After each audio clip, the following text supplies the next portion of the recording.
the show today. He goes by the name of Chad O. Jackson, and I'm just gonna ask you the question up front, like, who is Chad O. Jackson, and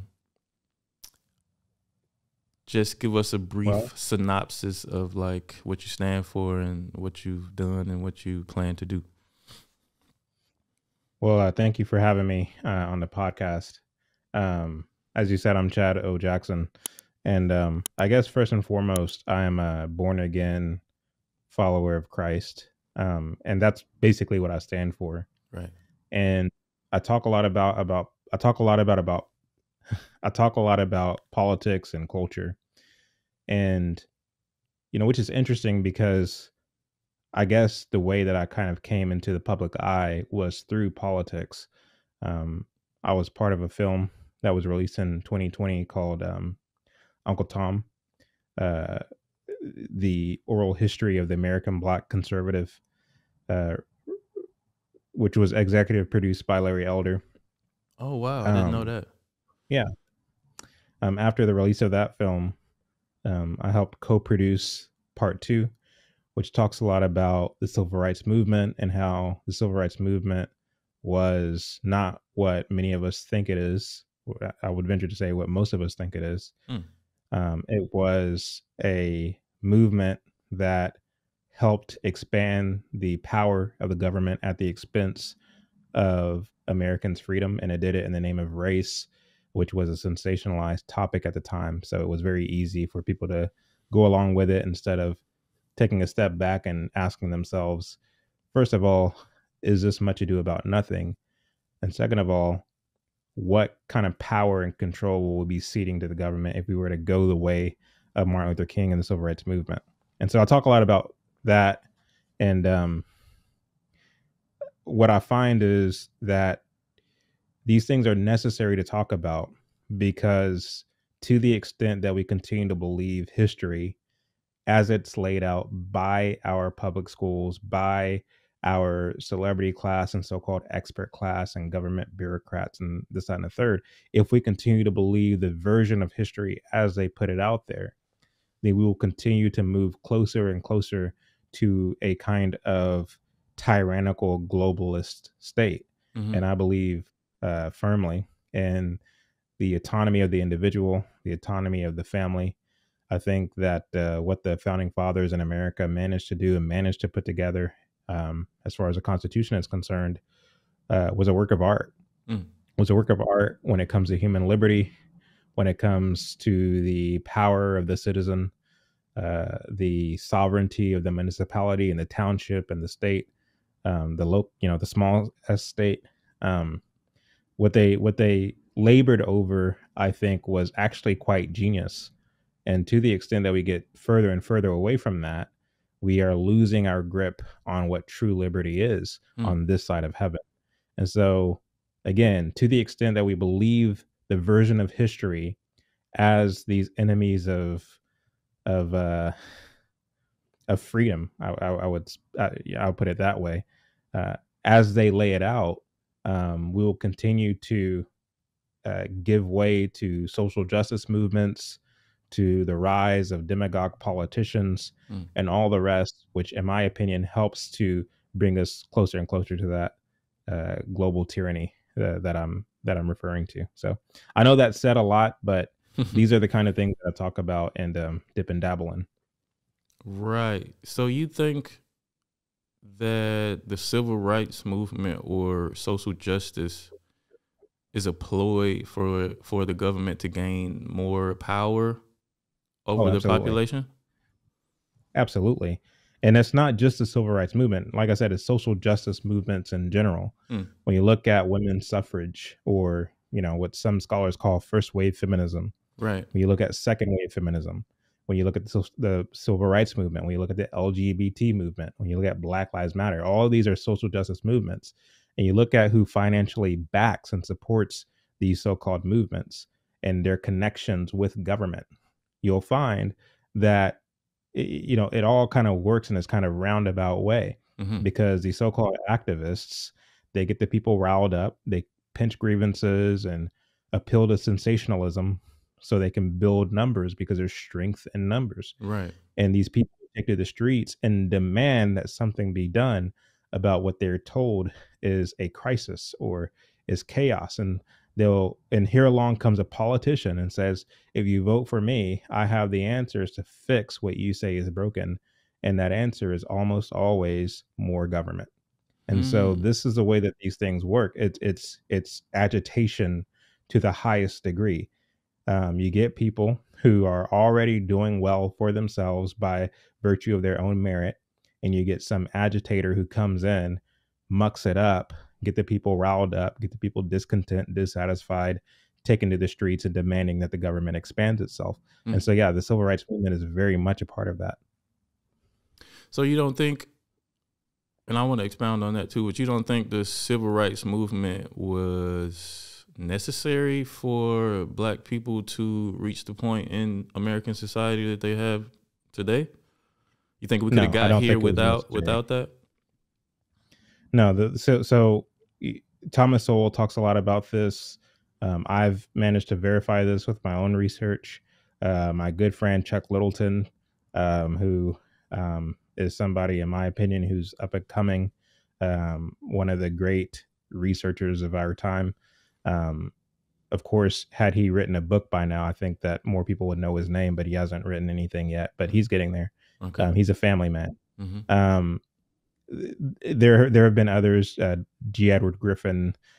There's a lot of people who have been sounding the alarm on what the civil rights movement actually was, including the late Barry Goldwater, the senator out of Arizona. Mm-hmm. To the extent that he tried to sound the alarm on what the civil rights movement actually was, he was called a ultra right conservative and a white supremacist and all the things. Mm. Never mind the fact that he voted for every civil rights act prior to the 1964 Civil Rights Act, which in my opinion was unconstitutional.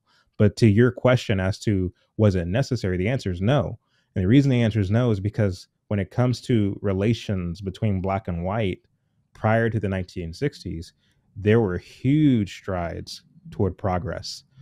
And this didn't include the NAACP or any government organization or any activist organization. The reason why Blacks and whites were gradually getting along was because of the free market Mm. commerce. Ah. To the extent that Blacks were doing well in business um, and conducting themselves in an upright manner, they were naturally come into contact with white folks through commerce. That familiarity was built within that context, and a lot of these so-called Jim Crow laws were being repealed on the basis that people were finding that they were unfeasible. How Mm. can we keep these things up? It's actually costing us more money. Both Blacks and whites were finding this to be true. And as a result, these laws were beginning to be repealed. And not only that, if you go even further back, what you'll find is that a lot of these Jim Crow laws that existed in the South were not something that white people did to Black folks. Black leaders and white leaders both came together, and together they decided to impose and implement these separation laws, which later became known as Jim Crow laws. Mm. But they wanted separation, Black leaders as well as white leaders, because what they found is that if we want our people to succeed, then they would have to do so competing with one another, not competing with other cultures. And Wow. so people don't look at the true history of separation. And, we look at it as a racist thing that was done to Black folks, not realizing that, when you look at the progress of Blacks economically, familially, um, in various different facets, the Black success was on an upward trajectory from the end of slavery to about the 1960s. And people who were leading the charge with this progress were the likes of Booker T. Washington, Mm. who is famous for many things, but for also the saying of casting down your bucket where you are. Don't wait for the white man. Don't wait for this. Don't wait for that. Don't wait for legislation to pass. It's on you to utilize the skills that you have, the talent that you have, whatever that may be, and hone it. And come into yourself, get your legs under you, and to the extent that you do that, don't worry about what white people do or aren't doing or think or don't think about you.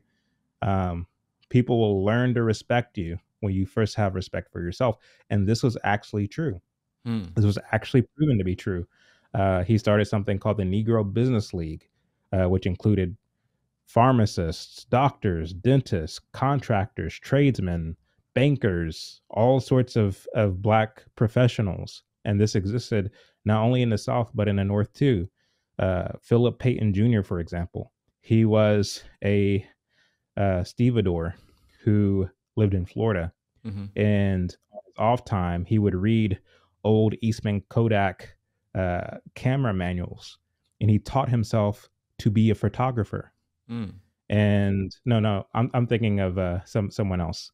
I forget his name, but anyway, he moved to North Carolina and was able to uh, be the photographer in this small Black town in North Carolina. And he took pictures of uh, of all sorts of Black folks for a little over 20 years. And you see these beautiful black and white photos of the people who lived in this town. This was like a lower middle income town, and the people looked like they had respect and dignity about them, unlike what you see coming out of BET and other so-called Black programs today. Right. But Philip Payton Jr., this is someone else. He was also a part of Booker T. Washington's Negro Business League. He he was actually a realtor. He moved to New York at a time when Harlem was predominantly white. He bought a building there in Harlem, an apartment building, moved Black tenants into it, and began to buy even more buildings there in Harlem. And other Black realtors began to do the same thing. Right. And so you had all these Black professionals moving to Harlem um, on the back of the lessons taught to them by the likes of Booker T. Washington. And so it wasn't this waiting for the government, waiting for the white man to do anything for them. They were actually putting their hand to the plow and making things happen. When Right. you get to the 1960s with the Civil Rights Act and Martin Luther King's rhetoric is very much different from Booker T. Washington. Where Booker T. Washington said, "Cast down your bucket where you are," Martin Luther King is painting a picture of two Americas. What did he say? He said that whites live on a land of plenty, flowing with milk and honey, Right. and Black men live on a lonely island of despair where we can't find jobs, we can't find this. He painted a very bleak and miserable picture of the Black man. Now, what happens psychologically to the man who's being told by their so-called race leader that you're downtrodden, you can't get this, you can't get that? Well, that begins to settle within you a spirit of bitterness, a spirit of despair, to where if your dad was a local electrician who everybody called Black or white, you see what your dad is doing circa 1960. Mm-hmm. But you see this Negro leader, this Negro pastor on television saying, we shall overcome and we're living in despair. And you see all your friends at school going to the marches and going to the sit-ins and going to this and going to that. All of a sudden, your dad, the electrician, looks like a square. And so by the time the 1970s come along, you don't want to carry on the family business that your dad set up, that your dad established. Right. You're going to go to the offset of the civil rights movement, which is the Black Power movement. And so you give in to this pro-Black identity where you insist on asserting your identity through picketing and protesting and all the things, as opposed to making your way with your hand at the plow like your dad and granddad and great granddad did before you. Oh And so wow. what we learned to do, and starting in the 60s, was to be self-assertive, not by anything we're doing with our feet, but rather what we're putting on a picket sign. Mm. That's our new kind of self-assertion. And so when you look at the fact that over the course of the early to mid 20th century, all the strides that Blacks were making in terms of being able to buy land and buy properties, what you see in the 80s going into the 90s is these houses are being sold and liquidated, and our parents are going on vacation. I'm a millennial. I was born in 1990. Mm-hmm. Our parents were liquidating those assets, going on vacation, going on cruises, living their best life. and they left nothing to our generation. So now you have people in our generation saying, where is my generational wealth? Oh, slavery. That's because that's where my generational wealth went, 400 is years slavery. ago. I mean, not Yeah. 400 So years ago, but 400 years ago. we lost track of our history. And I think the civil rights movement, it gives us this kind of excuse to complain about slavery, complain about things that that don't really affect us in any real way. Right. And we don't look at how we lost track of where we were culturally and how we were able to make those strides to begin with. We were on an upward trajectory. The 60s came, we went on a rapid decline, and now we're complaining about slavery, something that has nothing to do with any of where we are today. Right. I mean, yeah, you said a mouthful there, but I feel like how I feel about slavery is like you said, it doesn't really affect my life today and like what I decide to do in my everyday life. Nobody's refusing, you know, my presence in life because, oh, you know, you were a slave hundreds of years ago. You know, like it doesn't affect my life, and I know it doesn't affect the majority of like black people's lives, but there's this victimhood mentality that I guess you saying started around the 60s with all the, you know, civil rights movement and stuff like that. But I never really it started in the 60s. But I never really, because when I grew up, like Martin Luther King and Malcolm X were like hailed as like heroes to the black community, you know what I'm saying? And all the literature, all the, you know, depictions of them on television and documentaries and stuff like that, it was like, you know, how it was painted was that, you know, even at that time, black people were still severely downtrodden. You know, you see the videos of people getting hosed and getting dogs sicked on them, and you know, it would make you think, you know, lynchings was still going on or something like that at this time. But then I would always kind of wonder, like, how did Martin Luther King get such a prestigious position, and why he don't look like he look like you right now with the suit on. You know, you better be careful asking those questions.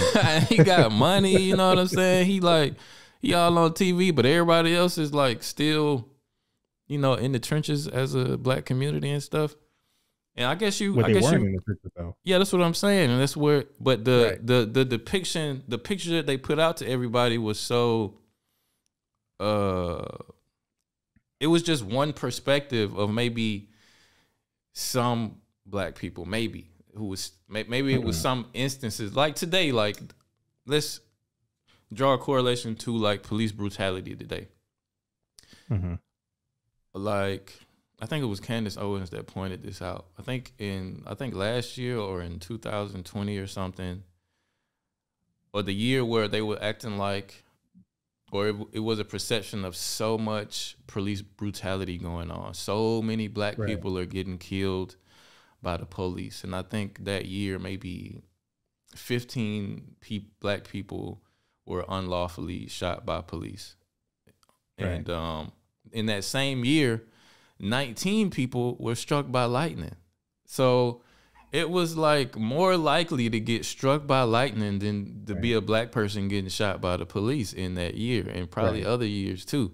But the perception that the media put out, and that everybody who has the inclination for the cops to be racist, they didn't want to do no research. They didn't want to hear nothing to the contrary of the police are racist. They killing us indiscriminately just because we black. Blase. And that's where all the Black Lives Matter movements came from. Even over here, I went to a Black Lives Matter protest in Germany with like 100,000 people there or something like that in Nuremberg, Germany. Yeah. Me, my wife, and my newborn son were there. You know, and it was mostly white people who was, you know, in relationships with black people and stuff, you know. But, you know, I seen this kind of firsthand, and then the more I look into that whole situation, it was like they want you to believe that George Floyd was a martyr, and Mhm. Right. he's someone Yeah. to be the centerpiece of like the new movement that's saying Black Lives Matter. But even when I was at the protests and going and all that was happening, I was kind of like, I don't need this to tell me my life matters and stuff, just Yeah. because this one instance of some dude questionably dying in a police situation where if you watch the longer Right. video, he resisted arrest for a long time, was obviously on Right. something, told the people, he said he was gonna die. He probably knew he was finna have a heart attack because he was on what's that drug that kills a lot of people who do Fentanyl. coke, fentanyl or whatever. And Mhm. it's debatable whether No, his he was actually on 2 drugs. right. He was on fentanyl and meth. He had both meth and fentanyl in his system. Right. And they Deadly tried to put dosages. him in the car, and he asked to be put on the ground. He asked to be laid out on Right. the ground like that. But I'm kind of losing my point. But Yeah. um I can see what you're saying, because even while that was going on, it was seemingly the right thing to do to be a part of this movement, because that happened. But when you really look Well, at the you asked the scope, question. just let me say this one more thing. When you really look at the Yeah, yeah. scope of the police, and you got to think of, I tell people, you got to think of like how many police there are, how many people there are, how many instances Mhm. police have to interject into things that happen in society and do their job a year, you know, Mhm. hundreds of thousands of interactions with people, or maybe even more. But, you know, they're not going to be perfect, and things are going to happen, and things are going to go awry. Like people are going to, and sometimes somebody going to get shot. Sometimes bad things are going to happen, in the bigger scope of things, but that doesn't necessarily mean, just because you put a magnifying glass on these few instances, that doesn't necessarily mean that the totality of the police force is like this racist entity that's only out to Right. kill black people, when they get unruly in a police Mhm. situation. But what were you gonna say? No, I mean, you said a lot too, and, everything that you said was on point. I mean, when it comes to the areas that the police have to patrol, the fact is a city that has high crime rates or high potential for crime, if that city's leadership is smart and wise, then they will necessarily put more police presence in areas that tend to be more hostile, more violent, this, that, and the third. And so, to the extent that something pops off, um, I'm actually quite impressed that the numbers are what they are in terms of the number of black folks who are shot by the police, Mm-hmm. because it could be a lot more if you have people who didn't know what they were doing. If you have police officers who didn't know what they were doing. Right. And so, let's say we go the route of Black Lives Matter. Let's say we give them what they want and pull all the police out of these high crime areas. What then will happen?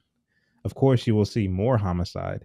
You will see more of a kind of anarchy, where women, children, and elderly people are not safe because they will get caught in the crossfires of gang violence. Mm. And that, I mean, we all know what's going on. To the extent that you pull the police out, the gangs will fill that vacuum Right. and will be more present, will be more intimidating, more domineering, this, that, and the third.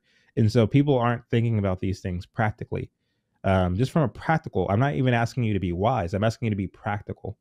And that's the reality of it. When you look at, and to go back to what you were talking about earlier, um, and what I was talking about with the whole civil rights thing, Mm-hmm. um, there's a, back when there was the Soviet Union, there was an agency within the Soviet Union called Agitprop. Um, Now, Agitprop is a merging together of 2 words, agitation and propaganda. Mm. Agitprop was responsible for a lot of agitation that took place in the United States, including the burning down of black churches. Oh. To the extent that they burned down black churches, that they were doing a lot of rabble rousing in the South. Um, Naturally, the story or the headline read, Klan burns down church. Klan does this, Klan does X, Klan does Y, Klan does Z. Now, I found evidence of the fact that a lot of Klan happenings were influenced by the communists. And not only that, you have black pastors, quote unquote, who are burning down their own churches and saying the Klan did it. Now, why would they do such a thing? Well, the answer to that question is the same reason why in 2020, in 2021, in 2022, and 2023, the media would have a vested interest in making you think that police brutality against blacks is an epidemic or is on the rise. Namely, that they understand that this creates the exact climate that they wish to have, where people are desperate for the government to step in and do something about it. And again, it all leads back to the same thing. All the rivers flow to the same ocean, which is the desire to expand the role of the government. Mm. For the government to just become all the more expansive, all the more powerful. But hey, at least we're safer as a society. At least we're safer as a people, and we've gotten rid of Islamophobia and anti-Semitism and racism and homophobia and sexism and all the things.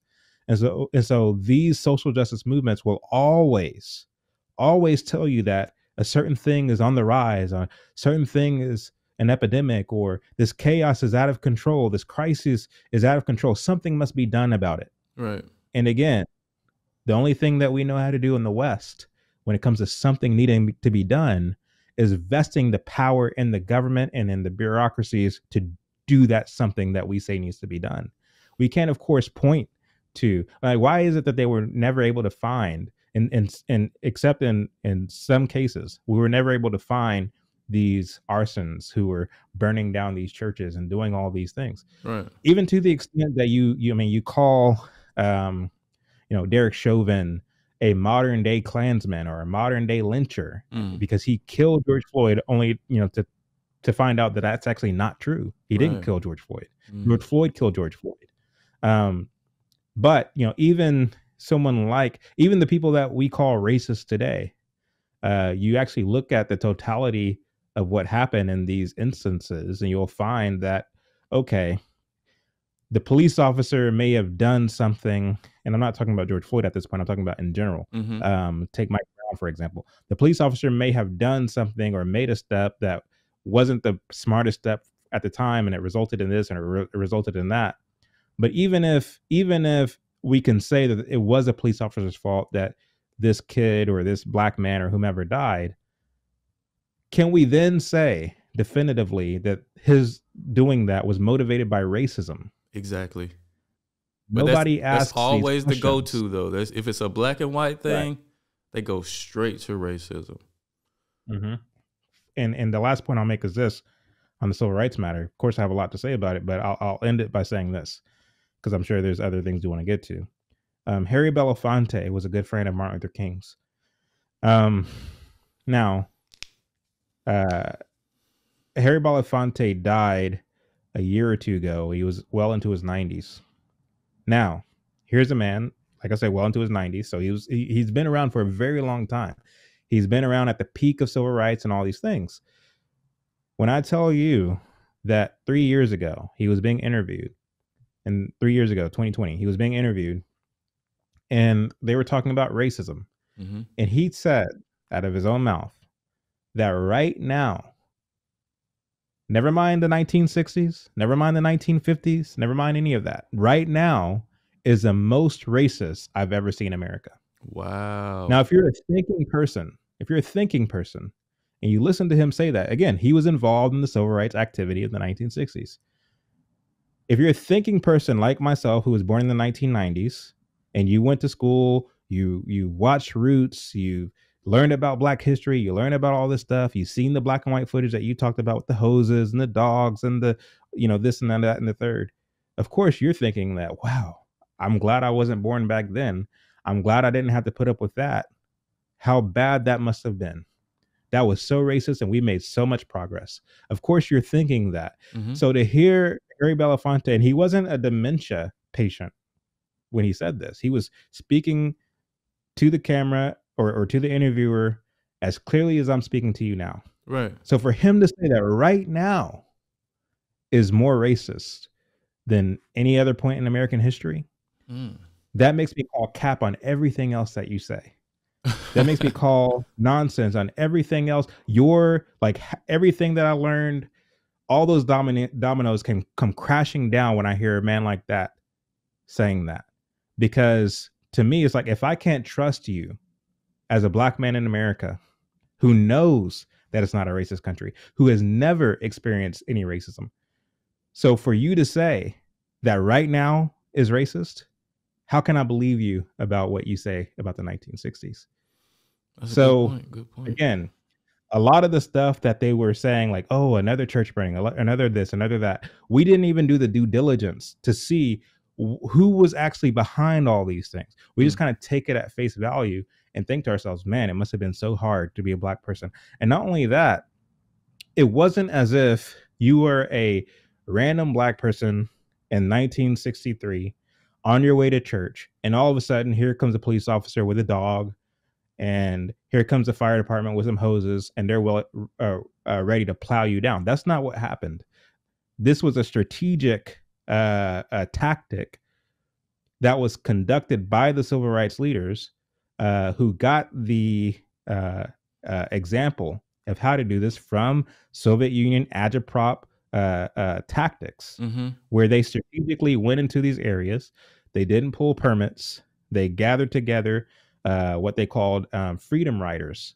These were youngsters who were bussed down from the north, and also youngsters, high school age and middle school age kids in the South, got them into the streets and marched, because they understood in the age of motion picture and news media that to the extent that you can capture with a camera in HD dogs, hoses, to the extent that you can get that on camera and put that on the front page of the newspaper, that will create this kind of stimuli and this kind of reaction and all who sees it. And you'll have more and more people joining the ranks of the civil rights movement, begging Lyndon Johnson to pass legislation, which, they did, the Civil Rights Act of 1964, which Title II and Title VII gives the government intrusive powers into how small businesses ran in the United States. And that was the whole goal.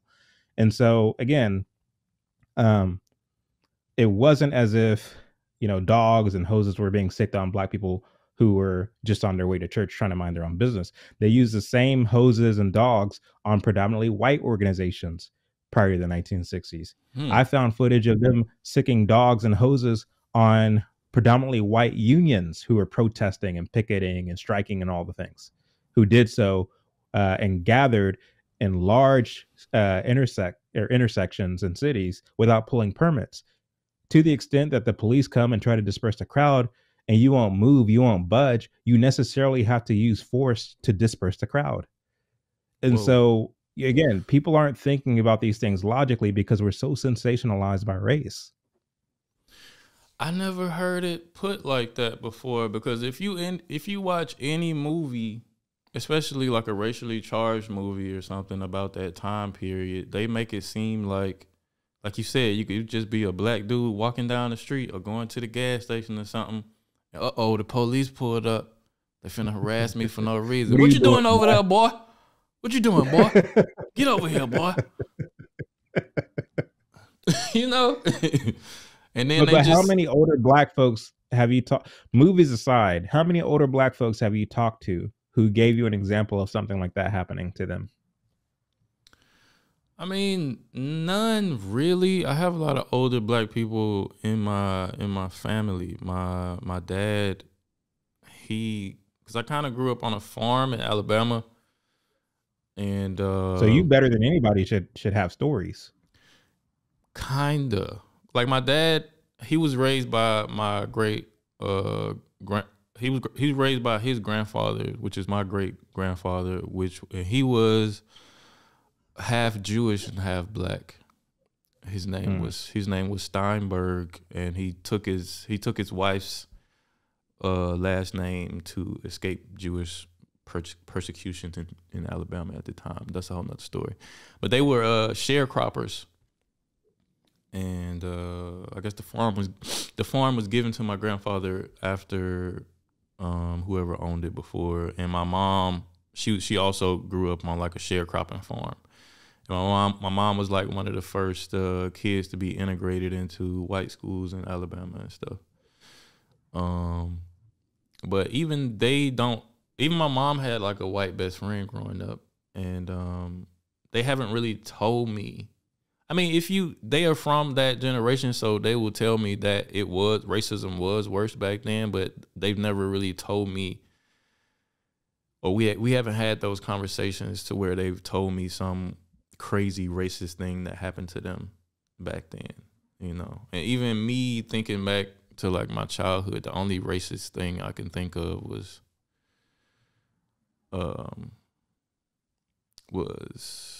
I kind of got chased by some white guys in a pickup truck. It was super stereotypical racist shit. But yeah, I was kind of walking down the street. Like Forrest Gump? Yeah, kind of. I was kind of walking down the street, and they like rolled by in a big pickup truck, and they were like waving shotguns and stuff. But you know, they didn't come for me or whatever. But I just happened to be there, and then they were like kind of like saying stuff to me as they rolled by. So little me, I picked up a rock and like threw it at the truck. Cause I'm like, fuck y'all, you know. And then they turned the truck around and they came back, and I was like, oh, I had to like run in the woods, and then all the niggers and all the stuff came out. You know what I'm saying? But shouldn't have thrown that rock. I shouldn't have thrown the rock. You know, I should have just let them go about their business. But other than they probably just got off or got done with the hunting trip, and who knows? They was excited, and then I threw a rock at them and stuff. So you done messed around and threw a rock at them. Yeah, I just, you know. But other than that, you know, it was only, and I went to like an all black school where a few white people went, but I was cool with the white people. But my community was black. I come from a really small town in Alabama. The population was like under 200 or something like that. You know, I didn't really interact with many people outside of my race until I got out of Alabama and went to the military and stuff like that. And how were your teachers at your school? Were they also black, or were they white, or they were mostly white. I had a few black teachers though in like elementary school, and they were and what year? You're 37, so that would have been the late 80s. Well, I was born in 86, so it was like 90 early. You went to high school in the early 90s. Yeah. Or I'm sorry, elementary school in the early 90s. Yeah. Black teachers were they were good though. They were super strict, but even back then they didn't like, it wasn't like pushing this second class citizen idea on me because I was black and stuff like that. They were hard on me because, you know, we were both the same color and stuff, and because they wanted, the sentiment I got, it was because they wanted the best for me, not because they thought it was gonna be harder on me in society because I was. Did you ever get the sense that your teachers were racist? You're at a predominantly black school and your teachers were mostly white. Did you ever get the sense that they, because you just said that you didn't think they looked down on you, did you ever get the sense that they were racist at all? No, never. I never. That just never crossed my mind at the time, and it wasn't pushed. With that being said, if it were today, given George Floyd, given Black Lives Matter, everything that has transpired over the last 3 years, if you were in that same context today, if you were a youngster going to these schools, predominantly black school, predominantly white teachers, do you think that you would think that they were racist? Probably, yeah. I would scrutinize everything they did to me as like an act of racism, probably. And that's kind of what I'm getting at, is that it's not so much that racism is hunting down every black person across the scope of our country. Mm-hmm. That's not it at all. And it goes back to what we were talking about earlier before we started with the podcast, which is that we are conditioned. We are conditioned to think a certain way. We are conditioned to land on a certain side of the spectrum politically. Mm-hmm. That is, most of us are conditioned to be liberal in how we approach politics. We are conditioned, if you're black, to think that everything is racist, to think that if you are born with dark colored skin, then you are automatically at a disadvantage because that means you have to work harder, that the white person's automatically going to be treated better, this, that, and the third. And so, we're conditioned to be this way, and nobody stops to question that, and instead we just kind of go along with it because it's virtuous to go along with it. Right. You'll be looked at as a good person, as a virtuous person, to be a crusader against racism, to be an anti-racist, as it were. Mm-hmm. And so how do we, and these are the kind of questions that I ask myself, how do we break those spells? Because all this stuff isn't happening by accident. It's not an accident that Black Lives Matter got the prestige and the prominence that it got in 2020. It wasn't an accident that it's not an accident that the media again goes on and on and on about police brutality and all the things. None of this stuff is an accident. It's all meant and geared toward a certain end goal. And so for someone like me to speak out and say, well, actually, last I checked, I'm a heavily melanated man, Mm-hmm. and I'm not experiencing any of the stuff that you're talking about. It becomes necessary for me to do that because I pretty much like my liberty. I pretty much like my freedom, and I see what's going on, and I fear that to the extent that more and more people who look like me give in to the spell, allow themselves to be emotionalized and sensationalized into believing something that's not true, the more that happens, the more their ranks and their numbers grow, and they will have all the more permission to usurp my freedom and my liberty. And I don't want that to happen. I don't want that to happen for my sake. I don't want that to happen for my children's sake. And it's to that extent that I try to speak out against it. So you say all of this is kind of like a ploy for more government. Mm-hmm. So in your like perfect world, or what's your idea of like what the government should do? Like, what are we paying tax dollars for if the government doesn't like, make laws and make us adhere to them and things like that? I'm not saying that the government shouldn't exist. I'm not an anarchist. I'm not saying that the government shouldn't have um, certain powers, certain requisite powers. Um, I believe, like John Jay, one of the founding fathers who wrote a number of the Federalist Papers, that wherever you go in the world, you will have government. Government is inevitable. It's inescapable. Mm. Uh, the question is, what kind of government will we have? That's a question that we get to answer in a republic, in a democratic republic, in a constitutional republic. Mm-hmm. My concern is that we underutilize that here in the United States. Not only do we underutilize it, we don't even know how to use it. We don't even know how the government is supposed to function. I guess which gets to your question, which is, how do I believe the government should function? I believe that the federal government's power should be extremely limited. There's no reason why they should have all of these departments. We shouldn't have a Department of Education. We shouldn't have like a Department of Energy. We shouldn't have any of these departments. Those things should be left up to the private sector. Mm. At the same time that the government's expanding, you have a systematic, deliberate agenda to weaken men, to weaken masculinity. Mm. And so we as men don't believe in ourselves. We don't believe in ourselves to educate our children. We don't believe in ourselves to protect our food. We don't believe in ourselves to build our infrastructure and create peace and stability in our land. And to the extent that those things go left undone, the government comes along and usurps the power to control those things. And so, again, when you look at social justice movements, they're driven by fear. Right. Fear is a debilitating feeling.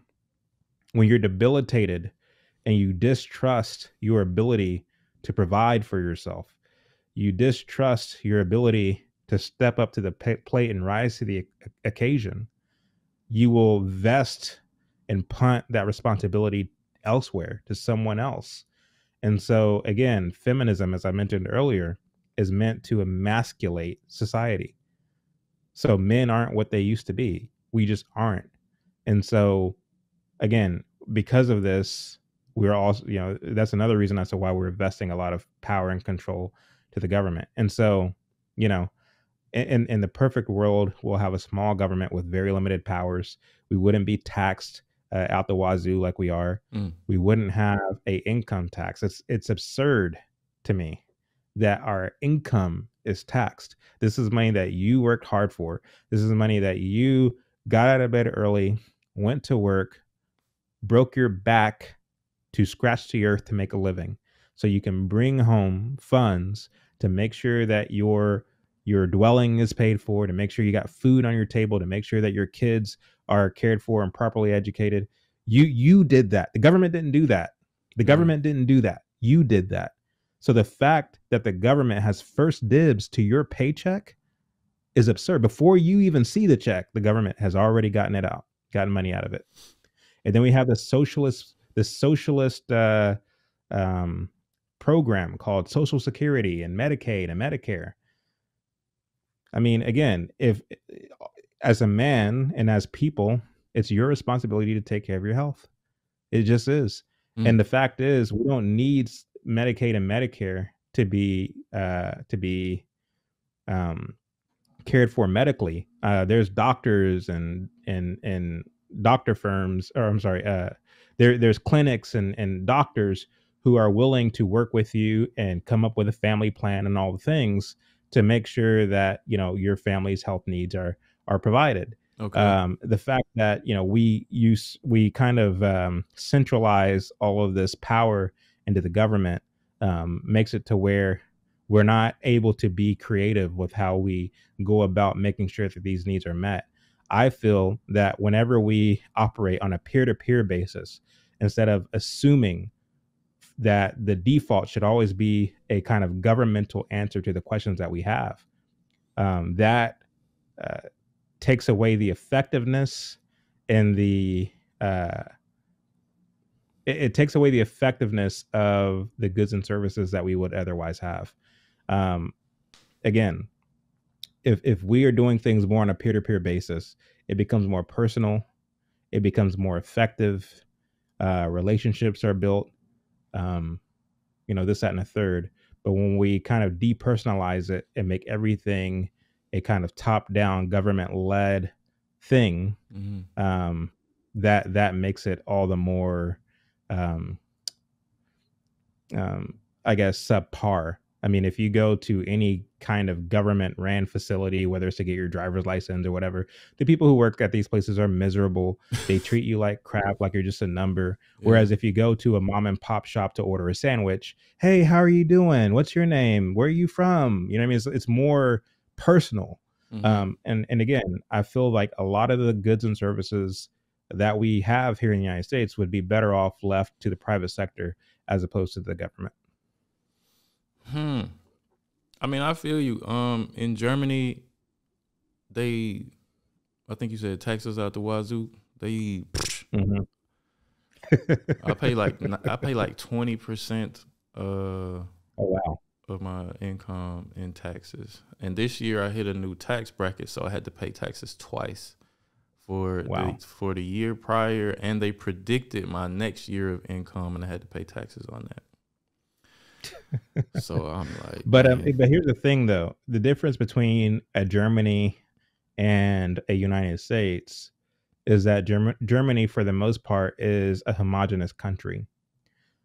These are people with, for the most part, with a shared history that goes back hundreds of years, thousands of years, and in some cases, depending on which European country you're talking about. Yeah. And so it's much easier to pull off a kind of socialist program with very little pushback in a pretty much homogenous small European country, as opposed to a very diverse country like the United States. I'm not saying diverse merely, in terms of ethnicity or race. I'm talking about diversity in terms of culture, in terms of thought, in terms of political thought, this, that, and the third. We don't agree on anything here in the United States. And so Right. again, this is yet another reason as to why the government should be small in a place like the United States.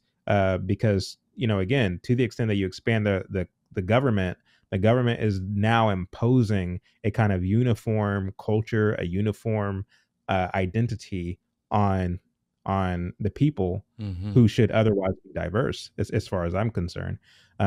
Think of it in the same way of as like a church. A church is made up of people who go there voluntarily. Nobody forces them. Nobody put a gun to their head and say, go to church. Mm-hmm. They go there voluntarily. They pay tithes. They do potlucks. They share and they gather and they do the things. You can call it a kind of micro socialist thing. Right. Although I hate the word socialism, I hate the word communism, but in terms of how they operate, this is a kind of socialist thing in terms of its the fact that you have people sharing and doing all the things. But again, that's on a voluntary basis. You can't do it on a mandatory basis because you will get pushback. You will get discontent. You will get unrest and all the things to the extent you try to force that on people. Right. And so this is what these people are trying to do. They're trying to force it on a wide scale on people who will certainly react and certainly be unhappy with it. Again, this is the reason why you leave government small, and in the places where needs come up, those needs should be met on a peer-to-peer basis in the private sector. We shouldn't be taxing people at the wazoo to pay for things that their ethics don't agree with. I don't Right. agree with abortion. I don't agree with the public school system. I don't agree with a lot of the things that we have here in the United States. And so the fact that I am being taxed to pay for those things that I disagree with, I believe is unethical. My children are homeschooled. We have 4 children.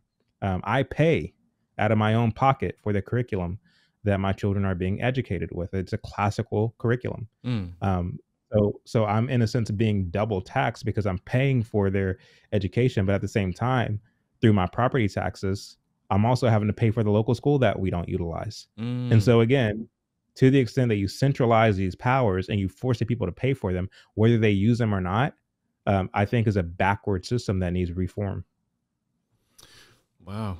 Yeah, I never heard it quite put like that. Because you mentioned church is like a voluntary, kind of micro socialistic system or whatever. Because you can go if you want to go, and if you can be there, and if you decide not to pay tithes, you don't necessarily have to.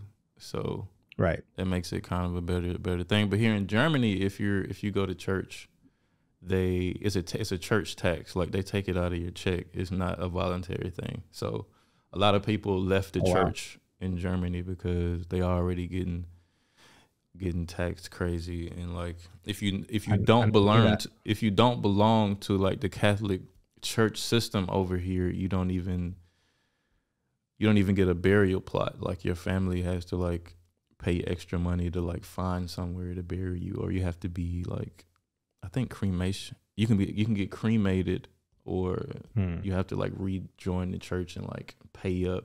It's like, it's kind of a crazy thing. But yeah, I see what you're saying about the government and like pretty much the policing of ideas is kind of what I'm kind of stuck on, and kind of what got me interested in podcasting. Because I noticed like a lot, of course, like the mainstream media, they all have a script. I've seen this one video where they're like it's like 100 stations saying the exact same script, Yeah. verbatim, word for word. I can't remember what exactly they're like announcing or whatever, but Mhm. it's all of these small town Local. news Right. organizations were a part of the same like entity, and they all Hmm. disseminated the same exact script for them to all read on the same day at the same time. And they put it was like 100 little expanding videos as Yeah. the video go on. I was like, whoa. So it's not a surprise to me that the mainstream media is controlled by whoever it's controlled by, and they all Right. have a certain agenda to push. They have a certain way they word things. Um they want a certain idea to be the prevalent one in society, and if you disseminate from that one, especially if you work for them, like if you're a journalist or a talking head on one of these shows, if you disseminate from what they want you to say, then you're out of it. You fired. You canceled. Your Yeah. life is over. Maybe you get a Exactly. Me Too charge or something like that. They gonna get rid of you. Right. It's Out of obviously there. a orchestrated um thing, and like getting away from the whole black thing, but like you said, other civil rights movements. Like now, it's like you were saying, the whole feminization of men thing, and like Hmm. going away from masculinity. Masculinity is toxic. Right. Uh, Women should be in charge of everything. The pay gap lie. You can go on and on with it, and it's pushed in the mainstream media, it's pushed in liberal podcasts, it's pushed on, TikTok is very liberal, Hmm. and it's pushed in the movies and the Right. TV shows the most. Like I can't watch something now without getting completely taken out of whatever story's being told by some trans person popping up in the scene, and Randomly. they Right. just randomly have to be told that they're beautiful and they're special in the moment. And I'm like, why Crazy. did they put this right here? I don't care. Like, whatever, Right. trans people exist.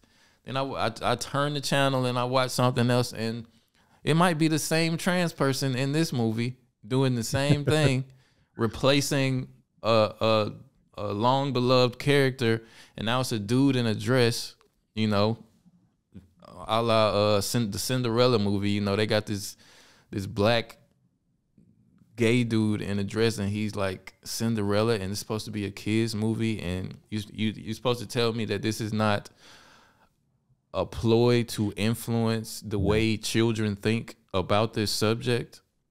It's Hmm. not just that you didn't just put that there. And it's been like videos of Disney employees, like higher up employees saying, "Oh, my not so secret gay agenda. I want to put this in as many movies as I possibly can." And, Right.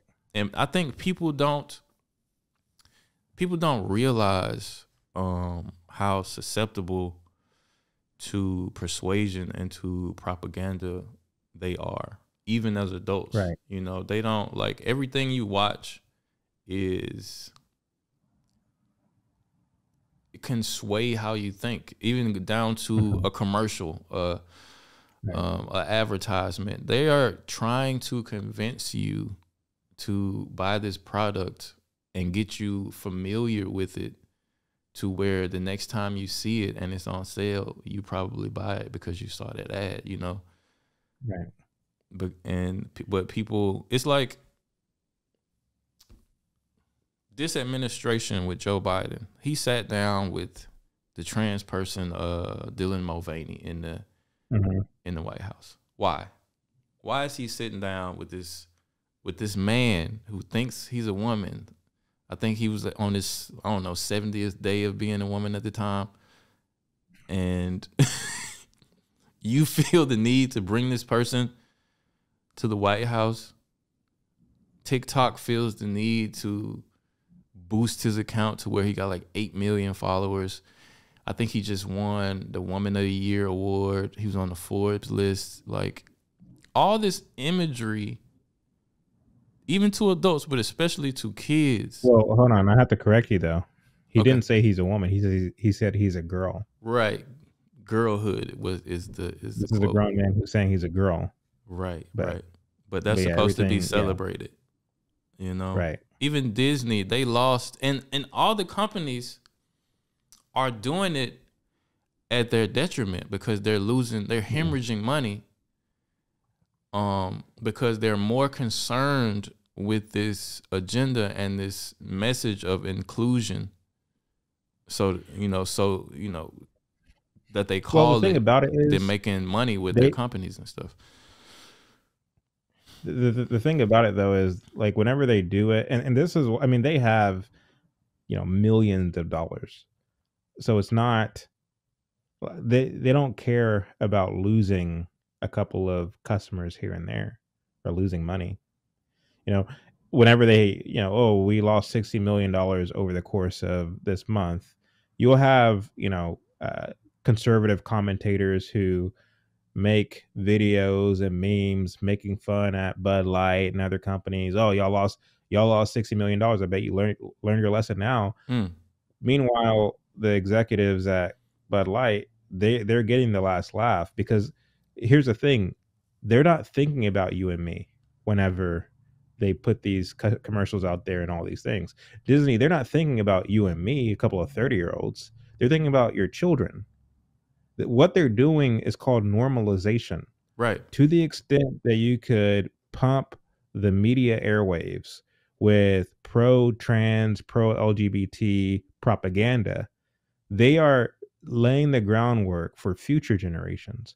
Because to the extent that your children's, little mental clouds is being pumped with the normalization of LGBT, they will learn to think that this is normal, that this is acceptable, that this is moral, and you're actually immoral if you challenge it. right. That's my point. Because to the extent that you challenge it, you're challenging the humanity of this trans person. So this is, they're conditioning children to be accepting of it. So they're not so much thinking of folks like myself or you. They're thinking about the younger generation. They're trying to normalize a climate to be acceptable of this kind of thinking. Right. That's exactly my point and what I was getting at but I don't know because like I have two smaller kids, you know? Mhm. My son is actually in a Disney movie. Hmm. He when he was two, my son and my daughter are actually in the same Disney movie. It was cuz my wife is a model here in Germany Hmm. and she got him signed up to 50 agencies. My daughter been modeling since she was like 5 days old or something like that. Oh wow. Um the movie that they're in is kind of like the story of a black um a, a mixed race black man in Germany and how he like fought racism in Germany after the fall of the Berlin Wall and stuff. And my son plays his son, and my daughter plays like the newborn version of him or whatever. But other than that, but when I was on set, even though it was no, I don't think it was any like homosexual agenda in this movie. But it was like LGBTQ stuff all over the set. Like everywhere you went, it was like rainbows and like stuff like that. But to my point, me having a small son, right? Hmm. And understanding that everything that he's seeing and interacting with in these very formative years of who he's gonna be when he grows up, you know, I try to be very cognizant of like what he watches and um, you know, because I think when he first started kind of talking and he realized that, you know, it's two kind of human beings, like a boy and a girl, right? And at first he was just kind of he was around more girls in his daycare. So he was just kind of calling everybody he saw a girl because that was the only word he could say. He didn't know how to say boy in German yet. So he was just kind of calling everybody a girl, even little boys. I would read him books and you know every Mm. figure was a female figure to him, and I had to explain to him like, no, this is a girl and this is a boy. Girls usually have longer hair, they have dresses and skirts on, and blah blah blah. At least in the book, that's how you can tell them apart. And I could see the Right. wheels turning in his head, like, okay. And I would tell him like, you're a boy, because he would point at me like, me, girl, and not thinking like, Right. not knowing. He just didn't know, and I had to like Right. literally explain it to like, no, you're a boy, like your papa, and your mama's a girl, blah blah blah blah blah. And if I didn't do that as a parent in this, you know, day and age, maybe somebody else would have explained that to him, or maybe he just would have came to the conclusion that there's no difference between the two by, you know, everything he sees in society these days. You know, he would have got Yeah. confused, and you know, next thing you know, he would have got into some some kind of friend group in school that was confused too. And I think it's a snowball. Like, they're trying to sell that, you know, you can be born this way, but I think, in my opinion, we're the sum total of our like experiences and the things we see Mhm. and the decisions we make while like navigating, you know, life and stuff like that. I don't think we're born with Yeah. an idea or a sexual orientation, but we can be swayed either way, especially when we're kids. So I think you're right about people like Disney, you know, putting these ideas into these children's movies, trying to make them normal for the newer generations. So it perpetuates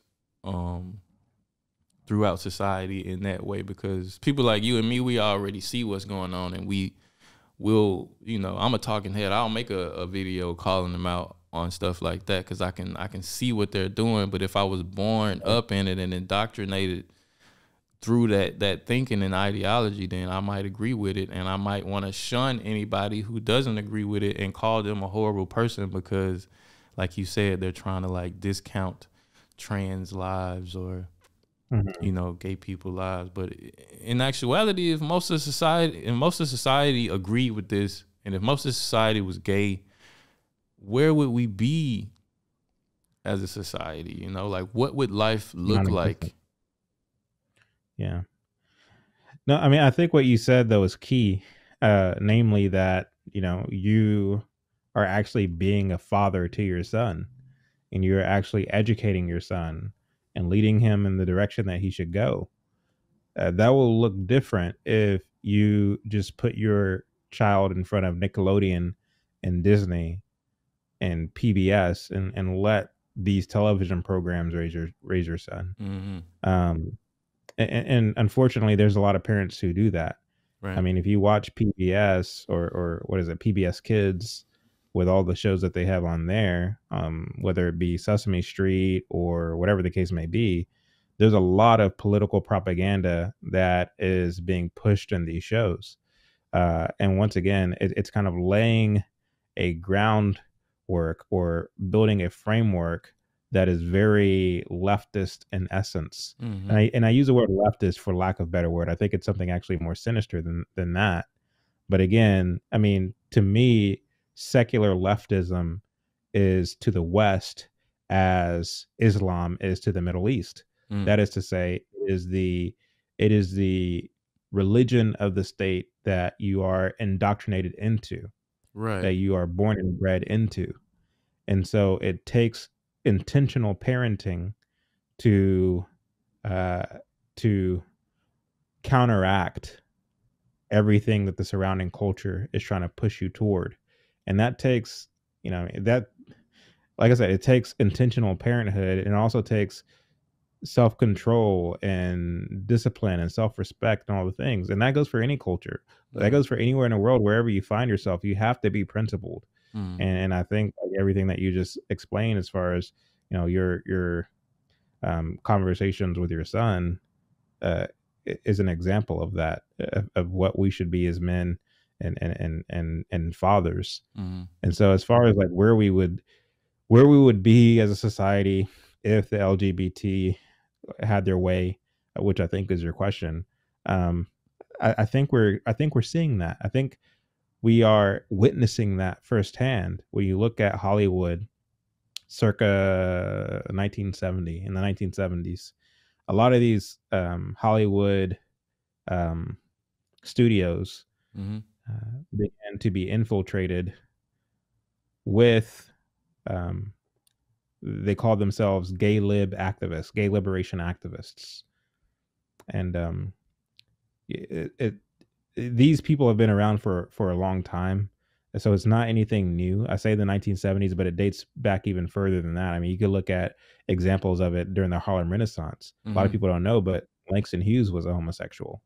A Whoa. lot of your favorite uh, artists during the Harlem Renaissance were either gay or bisexual. Okay. Um, and but that's a different story for a different time. Right. But anyway, like as you move from the turn of the 20th century to the 1970s, you see this kind of increase in homosexual representation in media. And then in the 1970s, a lot of gay lib activists began to buy up or infiltrate a lot of the studios in Hollywood. At the same time, they were rebelling against the war, the Vietnam War, Mm. and they were saying things like um, masculinity is not portrayed in going to Vietnam and beating up people.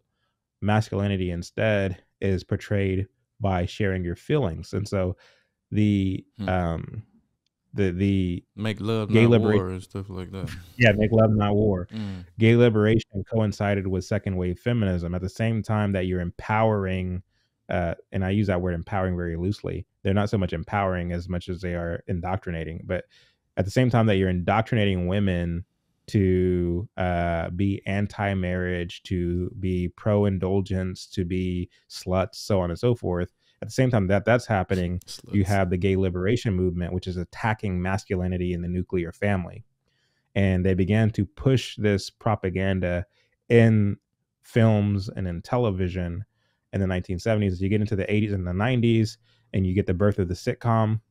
Well, the sitcoms have been around already, but you get more and more sitcoms. You Mm-hmm. get shows like Married with Children that depicts the dad as a kind of lazy couch potato who's the butt of every joke. Again, you have this kind of systematic attack on masculinity. And so the fact is, unfortunately, in the West, identity is shaped by entertainment. A Right. lot of people, a lot of trends are led by entertainment.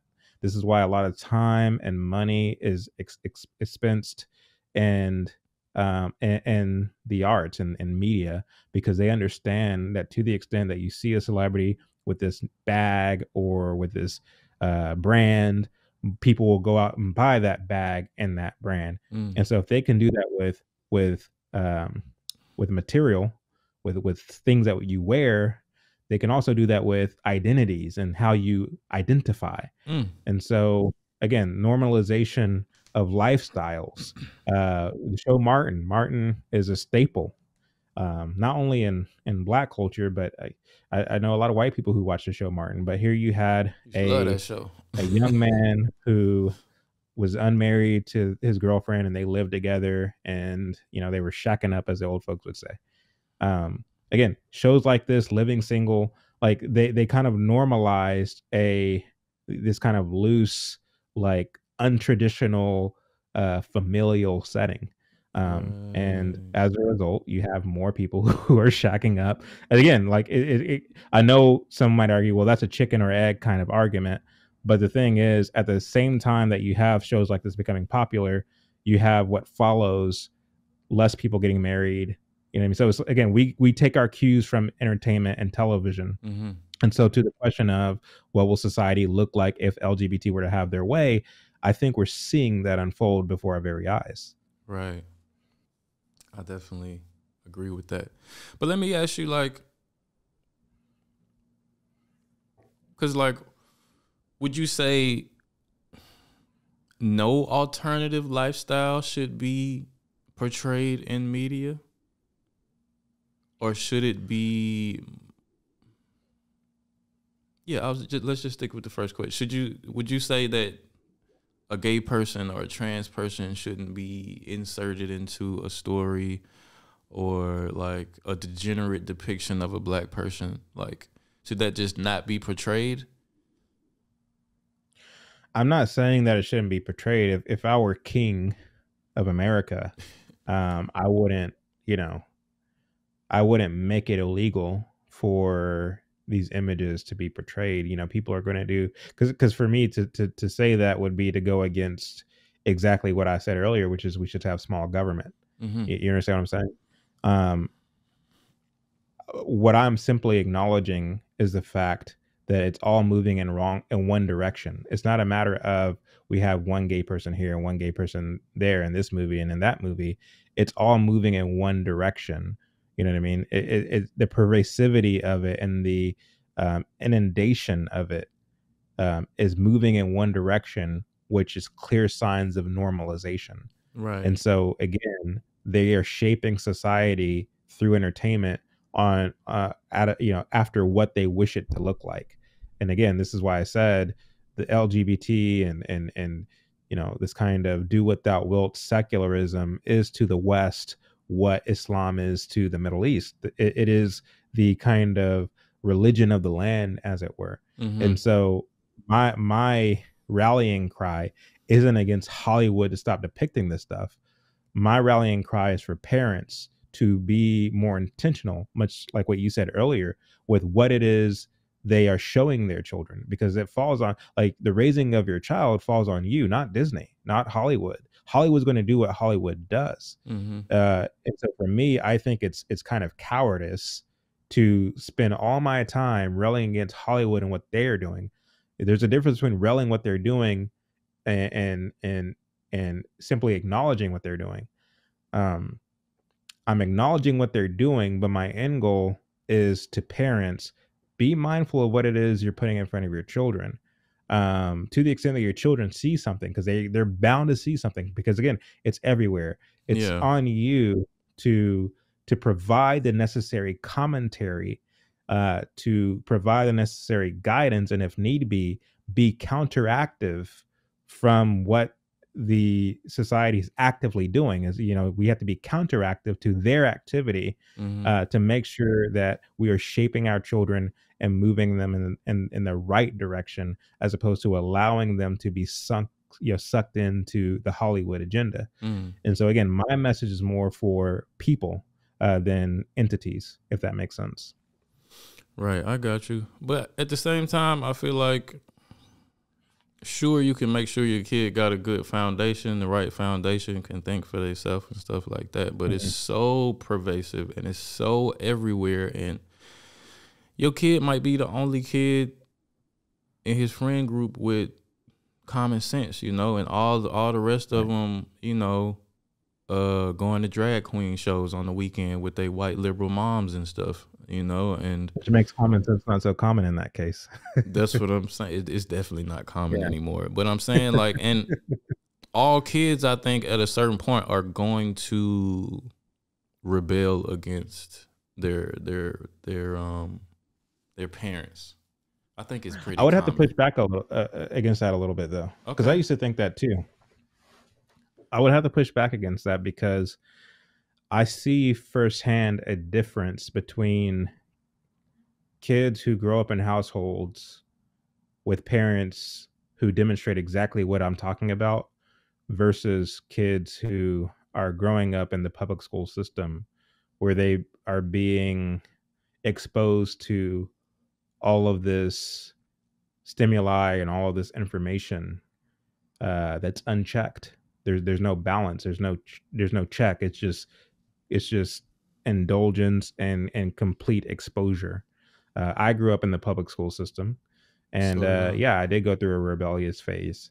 But when I tell you that I know dozens of kids who were homeschooled or who grew up in an environment with parents who were loving and intentional and present and all the things, and those kids never had a rebellious phase. Even after going off to college, they weren't so easily dragged into the proverbial college lifestyle of the partying and the drinking and the just basically losing yourself, because Right. they had a solid foundation on which they grew. And so again, I don't think it's inevitable that the kid is going to rebel. Again, we are autonomous individuals, and who knows which direction we're going to go, regardless of where we grew up or what kind of parents we had. I mean, I know some families where the parents are very affluent, upper middle class, if not all out wealthy, and their kids turned out to be useless. Right. Um, but again, you even look at their background, and even though the parents gave them everything they want, made sure that they had good grades, all the things, you understand that they were grooming their kids to have monetary and status success in their future. And so they weren't so much pouring values Mm. and integrity in their kids as much as they were pouring status into their kids, and it backfired because the kid, they they grew to believe, well, I just want to be loved and I want to feel like I belong, but I feel like I'm not accepted by you unless I get into the Ivy League school, or unless I make this grade, or unless I do this, that, and the other. So you're putting these kind of burdens on the children, trying to make them live up to your idea of success. And so we Mm. have to be careful of that as parents. Uh, Again, I feel like it's more important to nurture your kids, to foster them, to encourage their creativity, but to set a solid foundation of values and integrity, that whenever they are faced with temptation, even the temptation to rebel, they will remember those values at the very least, to where even if they indulge or capitulate, they have a threshold where, okay, I can't go that far. I have to lean back on my values, kind of Right. thing. I think it's easy to say like, oh well, all kids go through a rebellious phase, but I think to say that is to speak from a place of, people in our age group of millennials, where all we know is a public school upbringing, Mm-hmm. where you know we go to a school, in each classroom there's 30 some odd people. Each child comes from different backgrounds, different family experiences, different beliefs. They're sharing those beliefs with you, whether directly or indirectly. You are being influenced by educators, teachers. A lot of these teachers don't have children themselves. A lot of them just graduated from college. They only took a job as a teacher because they didn't know what the hell they really wanted to do in life. And so it's not like they actually care about their job. You know what I mean? So it's like, there's different influences that are being poured into the kid, and then they come home and they're having to contend with the values of the parents, and the fighting of the parents, and all sorts of things that are going on at home, and it just becomes an absolute mess. The public school system and the kind of centralization thereof has, I think, been more detrimental to society and to family life in particular, than the way it was before, where you had the one room schoolhouse, or people who a simpler time Mm-hmm. where you as a boy learned the trade of your dad, and you did the same job your dad did, who did the same job as his dad before him, who did the same job as his dad before them. We could argue that, prior to the industrial revolution, it was harder for society, it was harder for people, and, harder for this and harder for that. But at least you can see through various means that at least people were seemingly happier. At least people were, had their wit about them. Whether you look through any family photo album, whether you look at the black and white photos, like mentioned earlier, of the photographer from Florida, whether Right. you look at letters that were written from young men to their lady friends during the Civil War and during the World War I, the way that they wrote, the way that they expressed themselves, the kind of things that they experienced in battle. You see true masculinity, but yet you see this kind of poetic way in which they spoke. It was just a much more dignified person than the kind of short form communication we see in the social media age. And so Right. again, there's ways that we can compare and contrast what life looked like before the centralization of public school versus what it looks like after.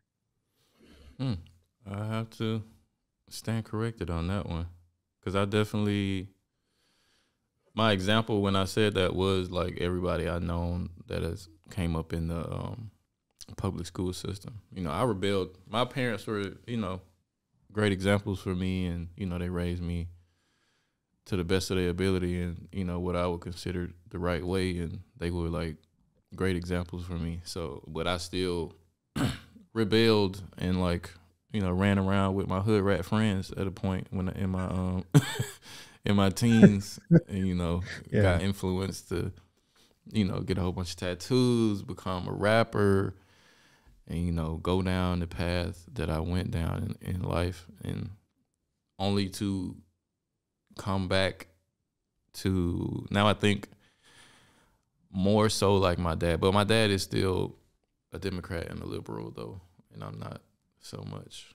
and I'm not as religious as my mom and dad because I feel like you can be indoctrinated into a religion too, based on like where you're from and who your family is, and Mhm.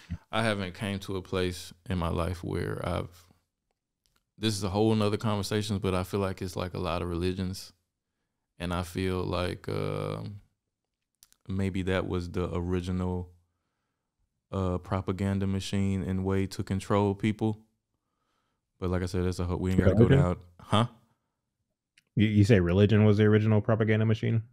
Yeah, that was the first like way of policing ideas and to get people to act and be a certain way and control people. In Yeah. my opinion. Religion was definitely a means of controlling people, or it was used as such, especially the Catholic Church. But that again is why you had um, like the Reformation with people like John Calvin and Martin Luther, who rebelled against the state using religion to control people, because when you actually read the Bible um, in its truest interpretation, you realize like, well, no, this is actually about an individual's personal relationship with God, not using it as a bludgeon to control society. Mm-hmm. um but yeah, I mean, I get what you're saying, and I think there's truth to what you're saying, but I think oftentimes people try to use that to discount God or Mm, Christ or Christianity altogether. mm. A thing can be used for harm, but that doesn't necessarily make that thing inherently bad. You know, I can Right. use a hammer to bash somebody's head in. That doesn't mean that hammers are in themselves a bad thing. Terrible True. analogy, but I No, think you get my point. I definitely get the point.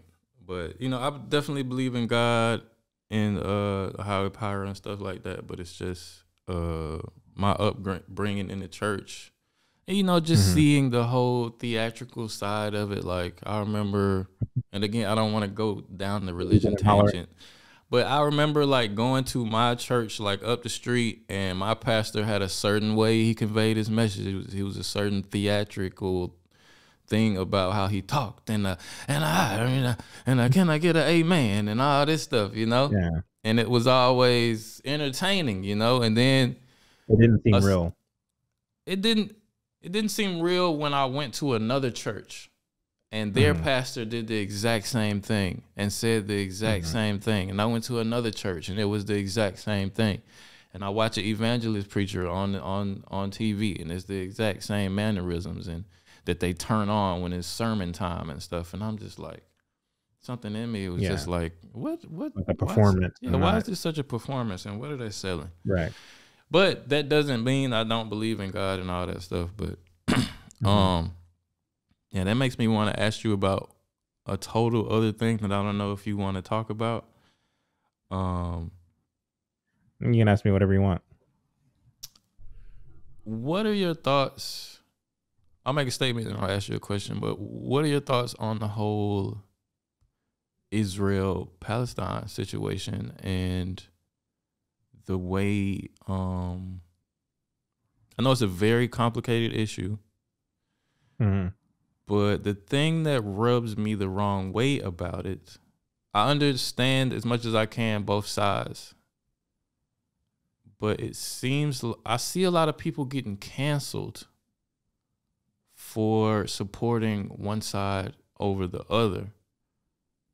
And I don't understand why it's such an agenda by everybody in power in America to support one side over the other, whether it's for so-called religious reasons or uh, you know, the powers that be want this side to win reasons or whatever, or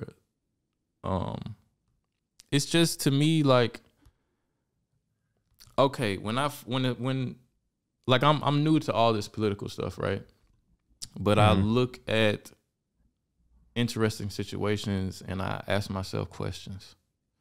October 7th, Hamas attacks Israel, right? And I'll try to say this as fast as I can. Most of the world looks at that event as, oh, this is the start of a this terrorist attack is the start of the conflict between Palestine and Israel. They look at it through Right. that lens and like, how dare It's not. the Palestinians attack the sovereignty of Israel, and they're terrible, Mhm. they're terrorists and stuff like this. And so I see that, and I'm like, and I've been to Israel and Jerusalem and stuff. And I understand it's the Holy Land, and my perception of it was this is the same Israel from biblical times and stuff like that, which is wrong. I learned that Israel was established in 1948, or was it Mhm. 47, somewhere around that, and 1948, I believe. And before that, in recorded history, it was Palestine. If you look at any map Mhm. from those time periods, it was Palestine. You know, the Ottoman Empire, it was a British colony. You know, the Brits owned the land, but the Palestinians lived there, and the Jews lived there in small numbers, as they did in a whole bunch of nations, because they was in exile for a long time, and they didn't have their own place to call their own, and they were persecuted in some of the communities that they lived in other places and stuff. Germany being one of them. And after the Holocaust, if I'm not mistaken, the UN was formed, and they decided to, along with the Brits, decided to give Palestine to Israel. Am I correct? Yeah. And pretty much the Nakba happened, and from my understanding, that was the ethnic cleansing of Palestine, and they pushed a whole bunch of Palestinians out to form their new nation and state, which is, you know, modern day Israel, which is, and this all happened not even 80 years ago, you know, Right. which seems to me like is the original sin of the whole conflict. You know, these people took their plight, gain and lobbied and gained leverage to take this land and almost do something very similar to another group of people that happened to them, you know, and try to erase the history. I think, if I'm not mistaken, it's not legal to speak about the Nakba in Israel.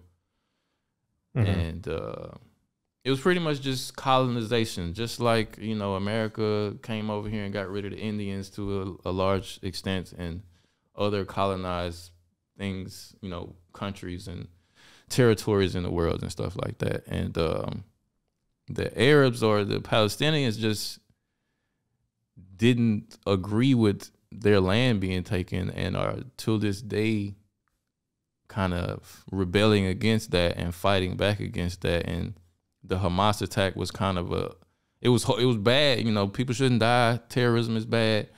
But it was just, in my understanding, a continuation of the conflict that's been going on since 1948.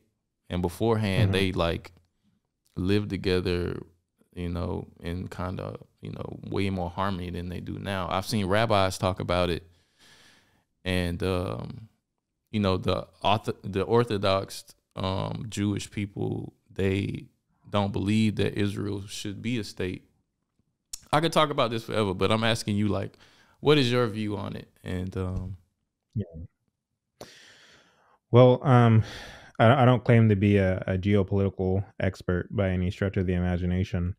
Um, but as far as a conflict between Israel and Palestine, I mean, this thing dates back, thousands of years. I mean, heck, even Goliath and David. I mean, that this was, for all intents and purposes, a battle between Israel and Palestine. Mm-hmm. So this is a conflict that has been going on for hundreds of years, and as far as the kind of cancelization you speak of, whenever people stick their neck out and take a stand on one side or the other, Mm-hmm. um, yeah, I think that's actually quite interesting. You're either accused of being anti-Semitic or Islamophobic, depending on which side you land on. Mm-hmm. And when it comes to Hamas attacking Israel, they made a calculated decision to do that. And if you're going to deliver a blow like that, you better be ready to deal with the consequences that follow. So, they made their decision, and I don't agree with any aid to their defense, um, because they made their own bed. Right. When it comes to Israel, I don't believe that I don't believe in this kind of default of America should support Israel. Mm. And the reason I don't agree with that is because America, we have our own battles to fight here. We have a border crisis that we need to get under control. Oh yeah. We have a government muck. We have corruption in our government. We have a lot of things here to where we have no business playing world police at this juncture. And not only that, when you look at Israel's military, they have one of the strongest militaries in the world. So let them fight their own battles. Right. Again, I don't understand this impulse for America, as if we have this kind of moral high ground to be getting involved in a conflict that has been going on since America even existed, or Mm. long before America even existed. And I know that people like to say that, well, as Christians, we're instructed to be supportive of Israel. Well, if you get into the doctrine and theology of that, it's actually talking about something different than how people interpret it. But I digress. Long story short, I again, this is coming from somebody who's not very well versed when it comes to geopolitical activities. Uh, from my lay position, I don't see how it is wise for America to get involved on one side or the other. I think that America should stay out of it and focus on our own issues. Um, but I do sympathize with people who say that, well, America has to get involved because, to the extent that, you know, Hamas gets the upper hand or Palestine gets the upper hand and begin to dominate that region of the world and then expand their power abroad, because, when you look at their doctrine and their theology and their agenda, they're very much for eradicating the infidel, Mm. um, with no mercy.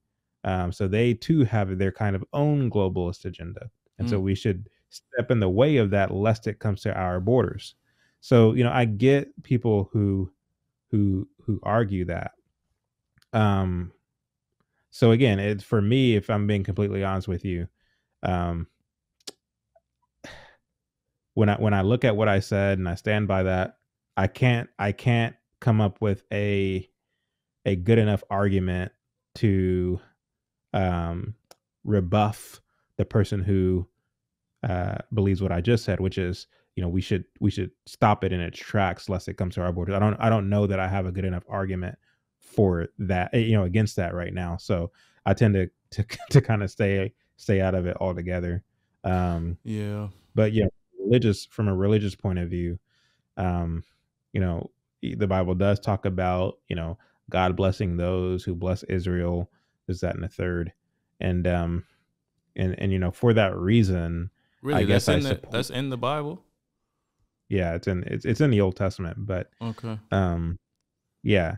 So but I and someone can correct me if I'm wrong on the theology of this, but I think that it's more or less talking about God's remnant, uh, more so than a physical region in the world Right. that we call Israel.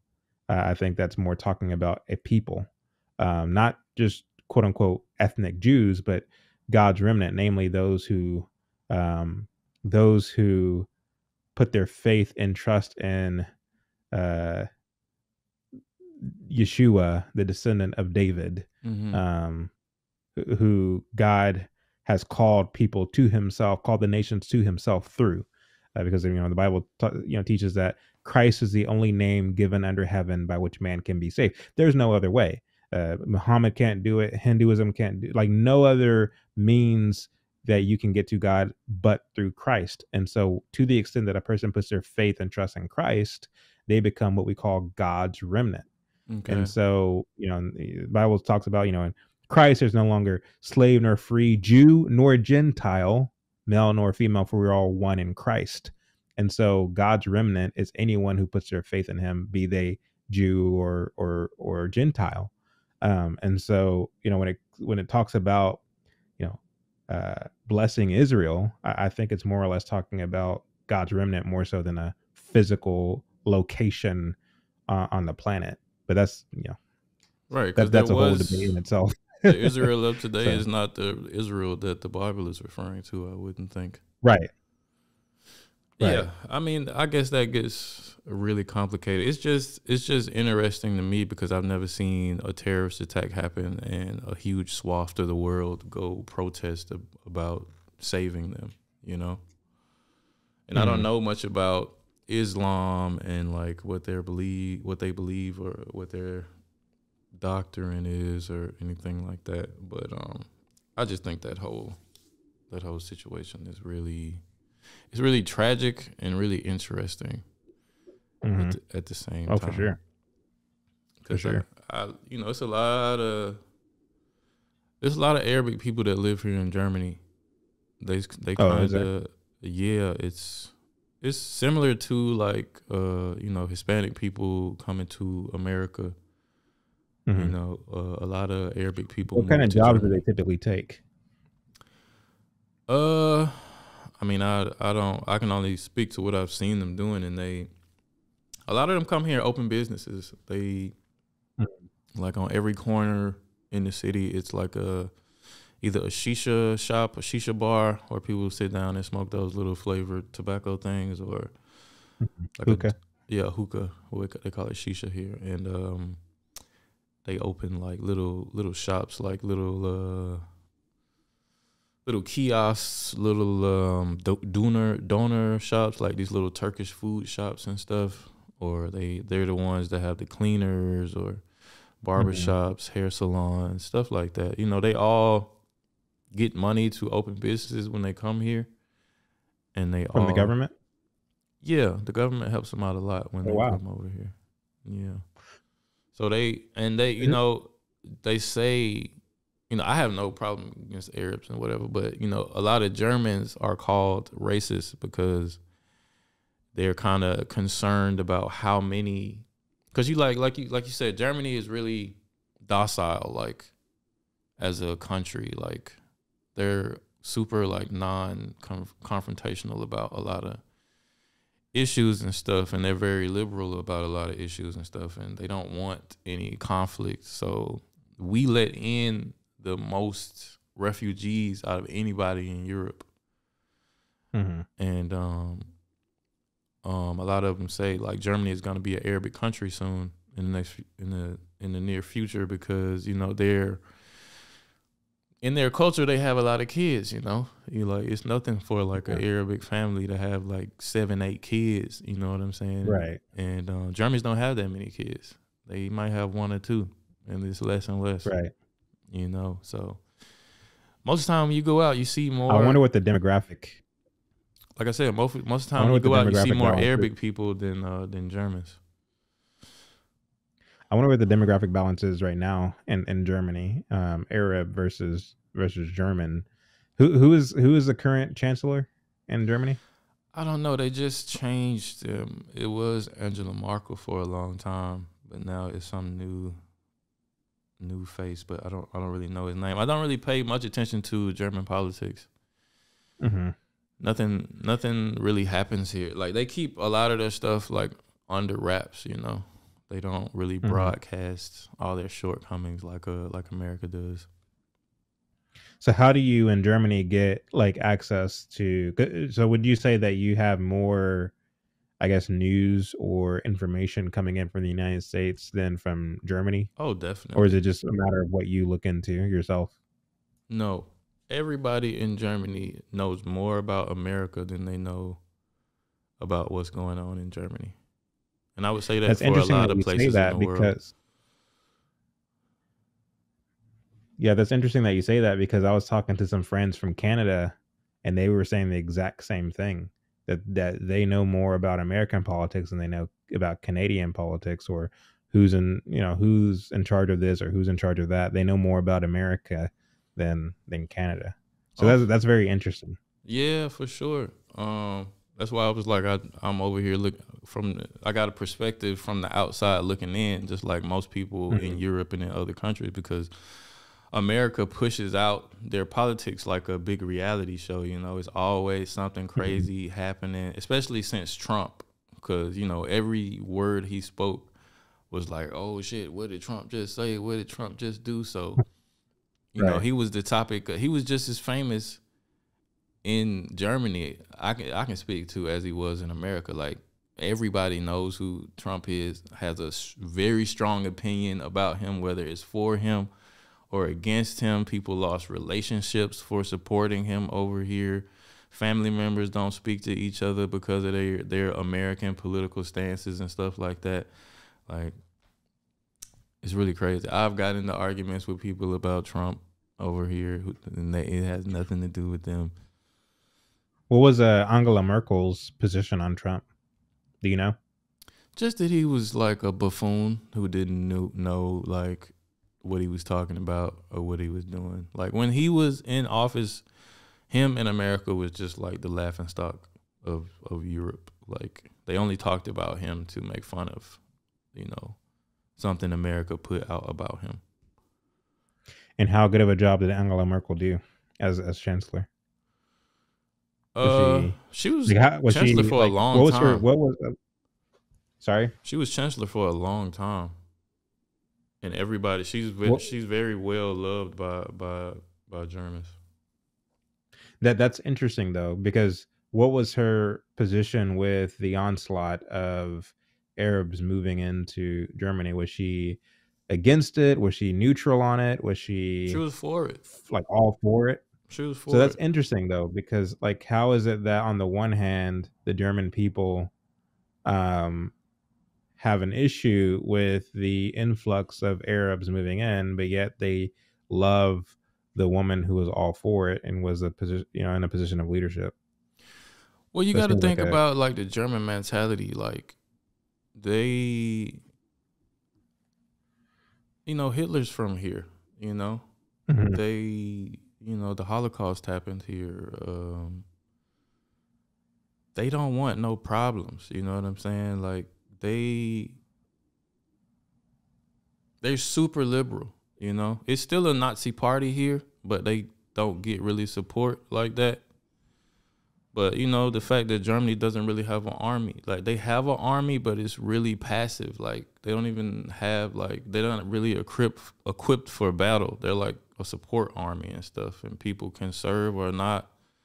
You can do like a few months to a year. Like you don't. It's not really like this is not a conflict country. Like everybody was cool with it when she decided to let so many people in, but and the people who weren't didn't want to be the person speaking out against it. You know what I'm saying? They'll talk about it at home and while they're drinking their little tea and eating their bread or whatever, but nobody's gonna make a political stance and say and speak out against a people because they don't want to be perceived how um oh shit, here come the Nazis again. They persecuting another group of people.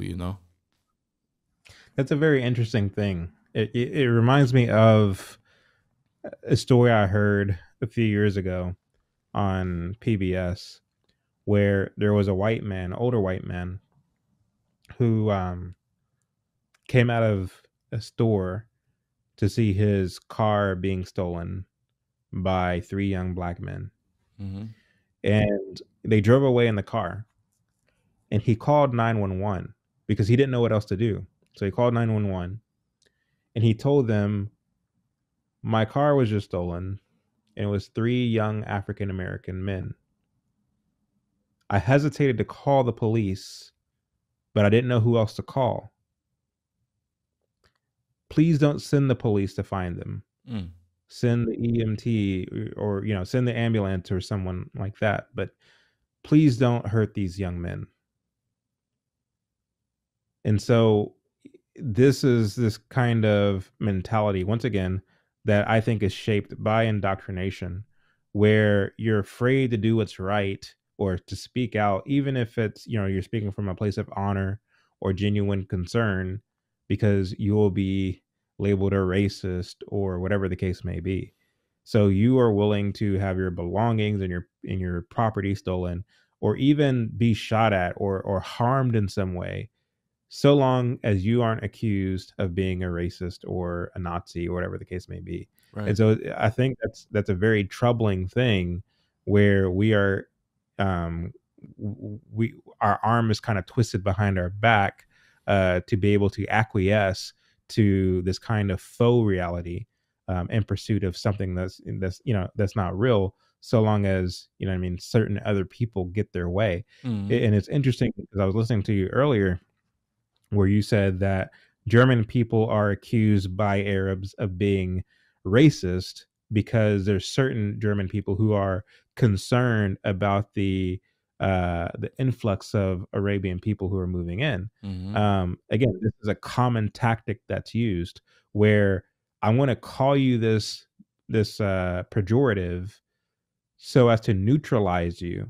And because Mm-hmm. to the extent that you're neutralized, it then allows me to do more of what I'm trying to do. Right. You know what I mean? I want to be able to do my dirt in public, and to the extent that you call me out for it, I'm going to call you some pejorative, and that will silence you long enough to keep on doing my dirt in public. This thing happens all over the world. And it's happening right now in the United States as we speak. Yeah, it's the same thing that's happening with the border and New York and Mhm. Florida busing all the asylum seekers to Mhm. Chicago and New York, when New York was like, come one, come all, we want you to come Right. here, we Yeah. want your culture. Poor, We're you're gonna downtrodden. we're gonna Yeah. house you, we're gonna protect you, we're gonna take care of you. We're not gonna be like those bad Republican Yeah. states Texas and Florida. who say Yeah. who say close the border and stuff like that, because they just racist.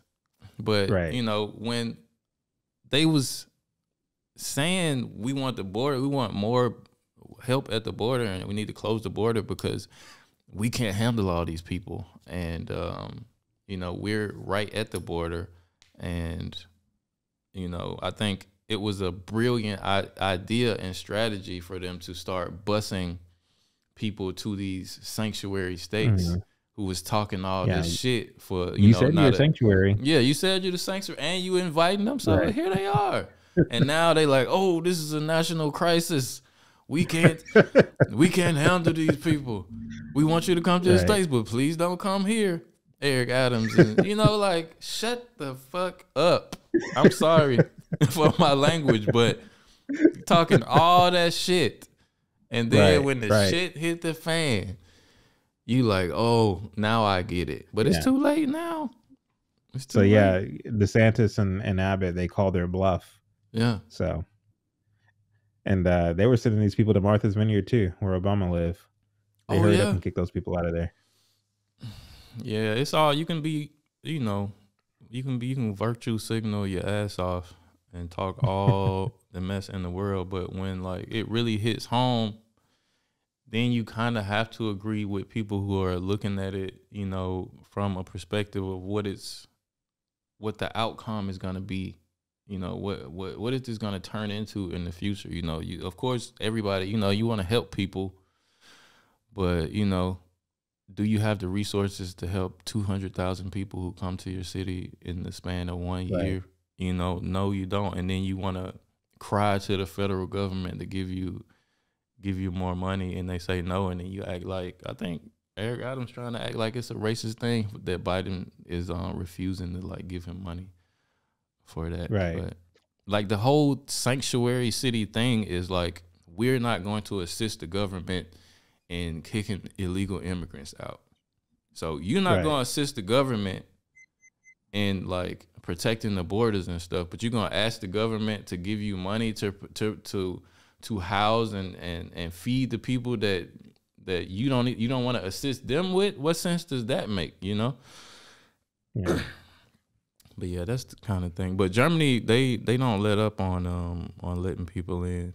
Like the public transportation system is so backed up over here because it's so many immigrants coming over here all the time, and they gotta travel with the public transportation system, and like all the trains are backed up. It doesn't affect me because I drive, but a lot of people don't. Yeah. But that's not neither Wow. here nor there. I wanted to ask you a few more questions. I don't know how much more time you got. I probably got like 5 minutes. Okay, let's get to this one last thing. It's a movie coming out that I don't know if you know about. It's called The American Society of Magical Negroes. You heard about this? I heard about it. Yeah, I heard it from Anthony Brian Logan. Oh And yeah, I saw him actually this talking about it. morning. Huh? Yeah, I saw that this morning. But I didn't get to watch the trailer for it. But I heard about the synopsis of it. And who is producing this film? Do you know? Let me see who's producing this film. It's a feature film that's gonna be in theaters. Like it's a real Has it already movie. been released? Because I heard that it went viral. So I was wondering what went viral. Was it the trailer that went viral? Was Well, it the trailer, the actual? the trailer went viral.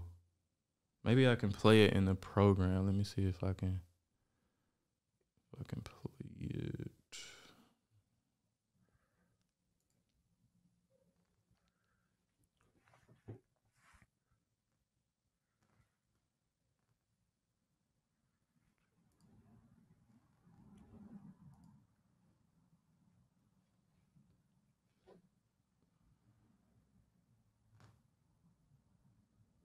Just bear with me here for a second.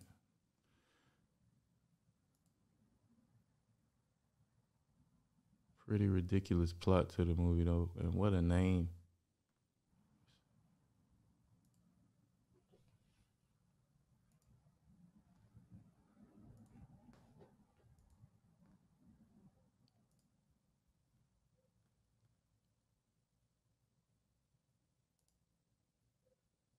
Can you see that? I can see a part of it, but I can't hear it. Oh yeah. I can see it. It's a vertical video. Can you hear it? You probably can't hear it though, because I I can't can hear hear it. Okay, let me try one more thing. Owls that boy through a mic here.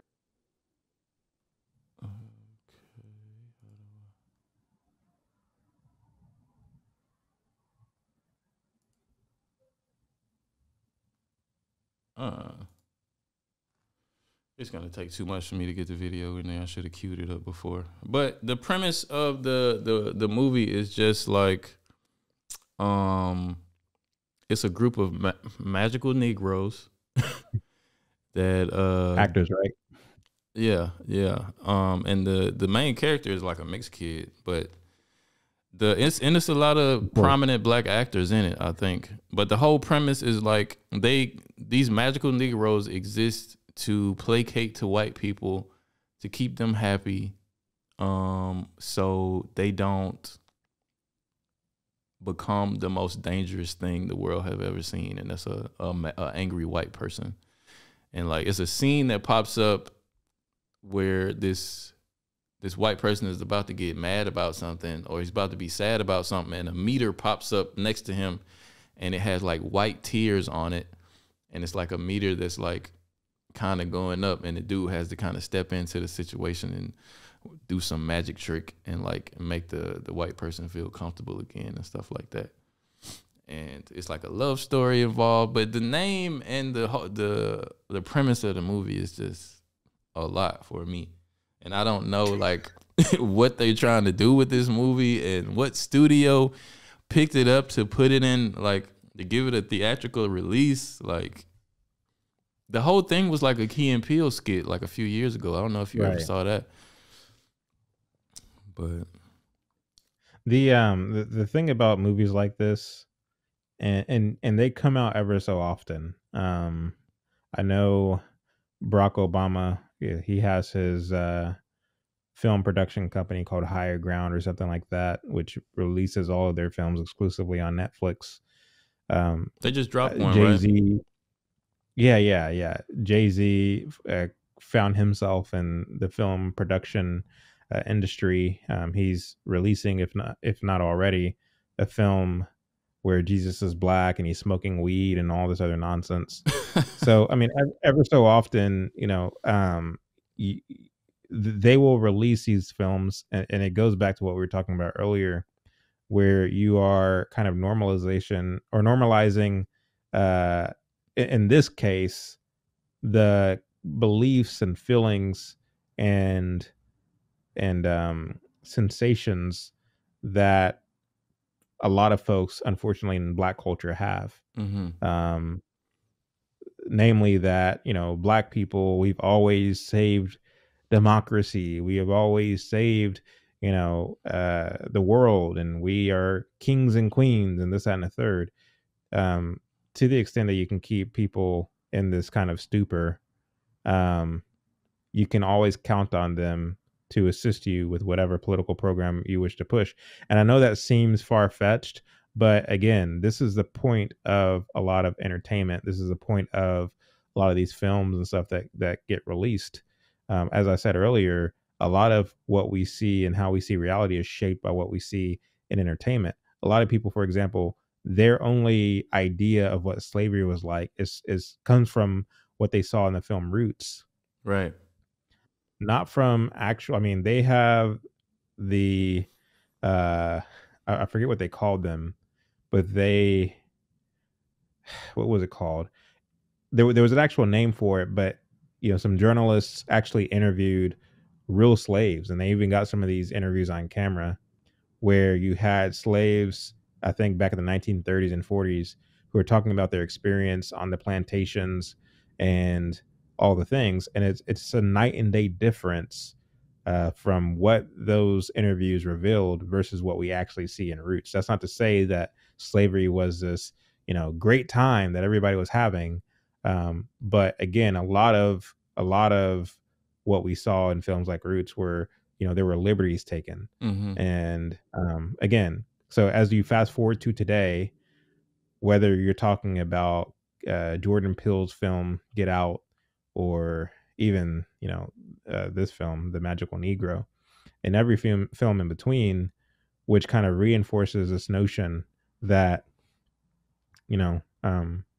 white people need us, or that everybody wants to be us, or whatever the case may be. I think it has the same kind of intoxicating effect as alcohol. Mm. And what I mean by that is, I have a friend who is a missionary, he and his wife, and they're serving in Southeast Asia. Mm-hmm. And I was asking him about his experiences there and the people that he's met and all this. And he said, it's interesting that everybody is drunk and high.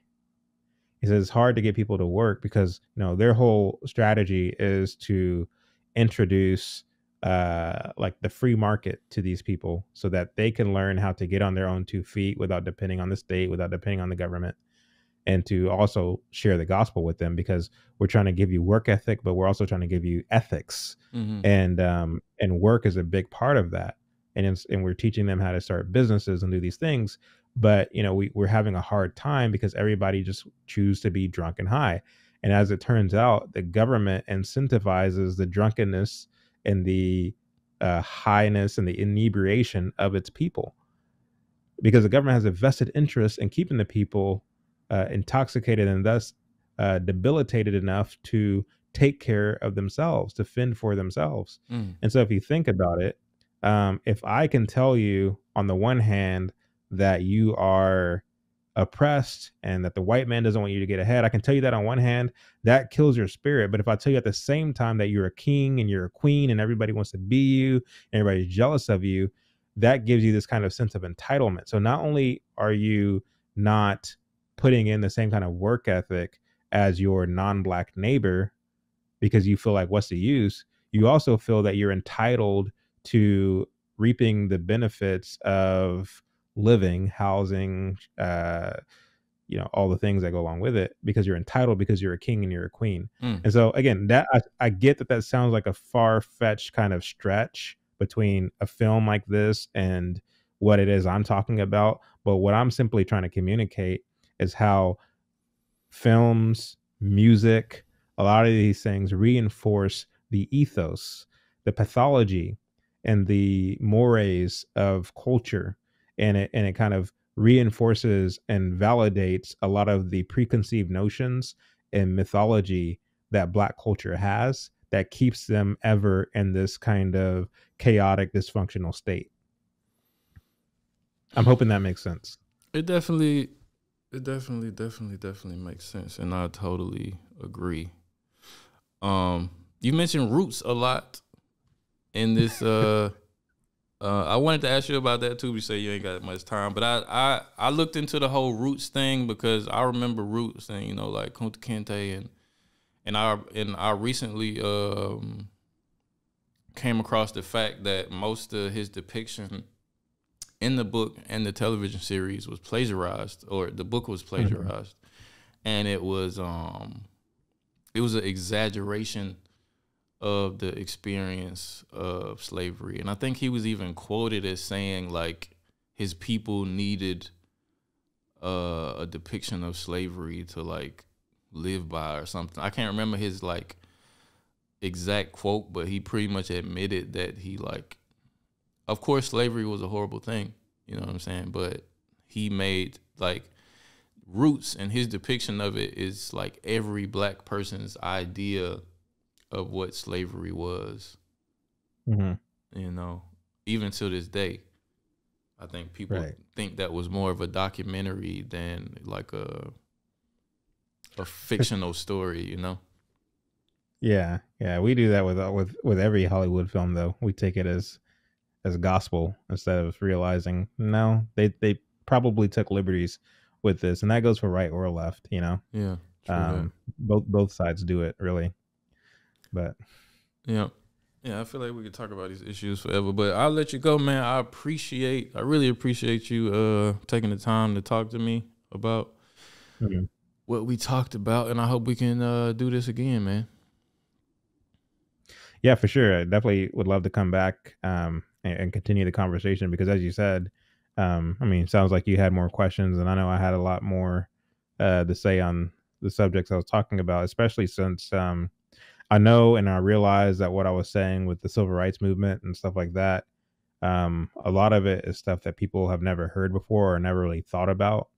And, I'm contending with 40, 50 years of enshrined and indoctrinated, concluded fact in a lot of people's eyes. Like, how dare you tell me that Martin Luther King isn't this great hero? How dare you tell me that the civil rights movement wasn't the greatest thing that ever happened in America? I understand that. And, but again, everything that I've done, as well as research, well documented, people can learn more about everything that it is I'm talking about with our film Uncle Tom 2, which is on Amazon. It's on Vudu and a couple of other streaming platforms. And we're going to come out with a part 3 within the next year or so.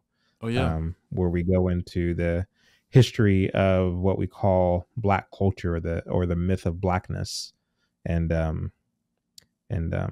so got a lot of work coming down the pipes. So the myth of Blackness. No, everything you're talking about, it's everything I'm interested in. And like I said, I got a million more questions for you, especially since you said like the myth of blackness, and I would assume that's kind of about like where black culture came from and where we think it came from and where it really came from, which is like redneck white people that we that we came up around and adopted their degenerate culture and stuff like that. Am I going down the right path and stuff? That's like an eighth of it, but yes. Looking at too, like how prior to the 1960s, there was really no distinguishable difference between what we call black culture, and how most white folks were living. In terms of, if you look at income, if you look at family sizes, if you look at values and things people cared about, there's really the only differences weren't so much black and white. The differences were regional. That is to say that most Southerners, black and white, agreed on most things. Most Northerners, black and white, agreed on most things.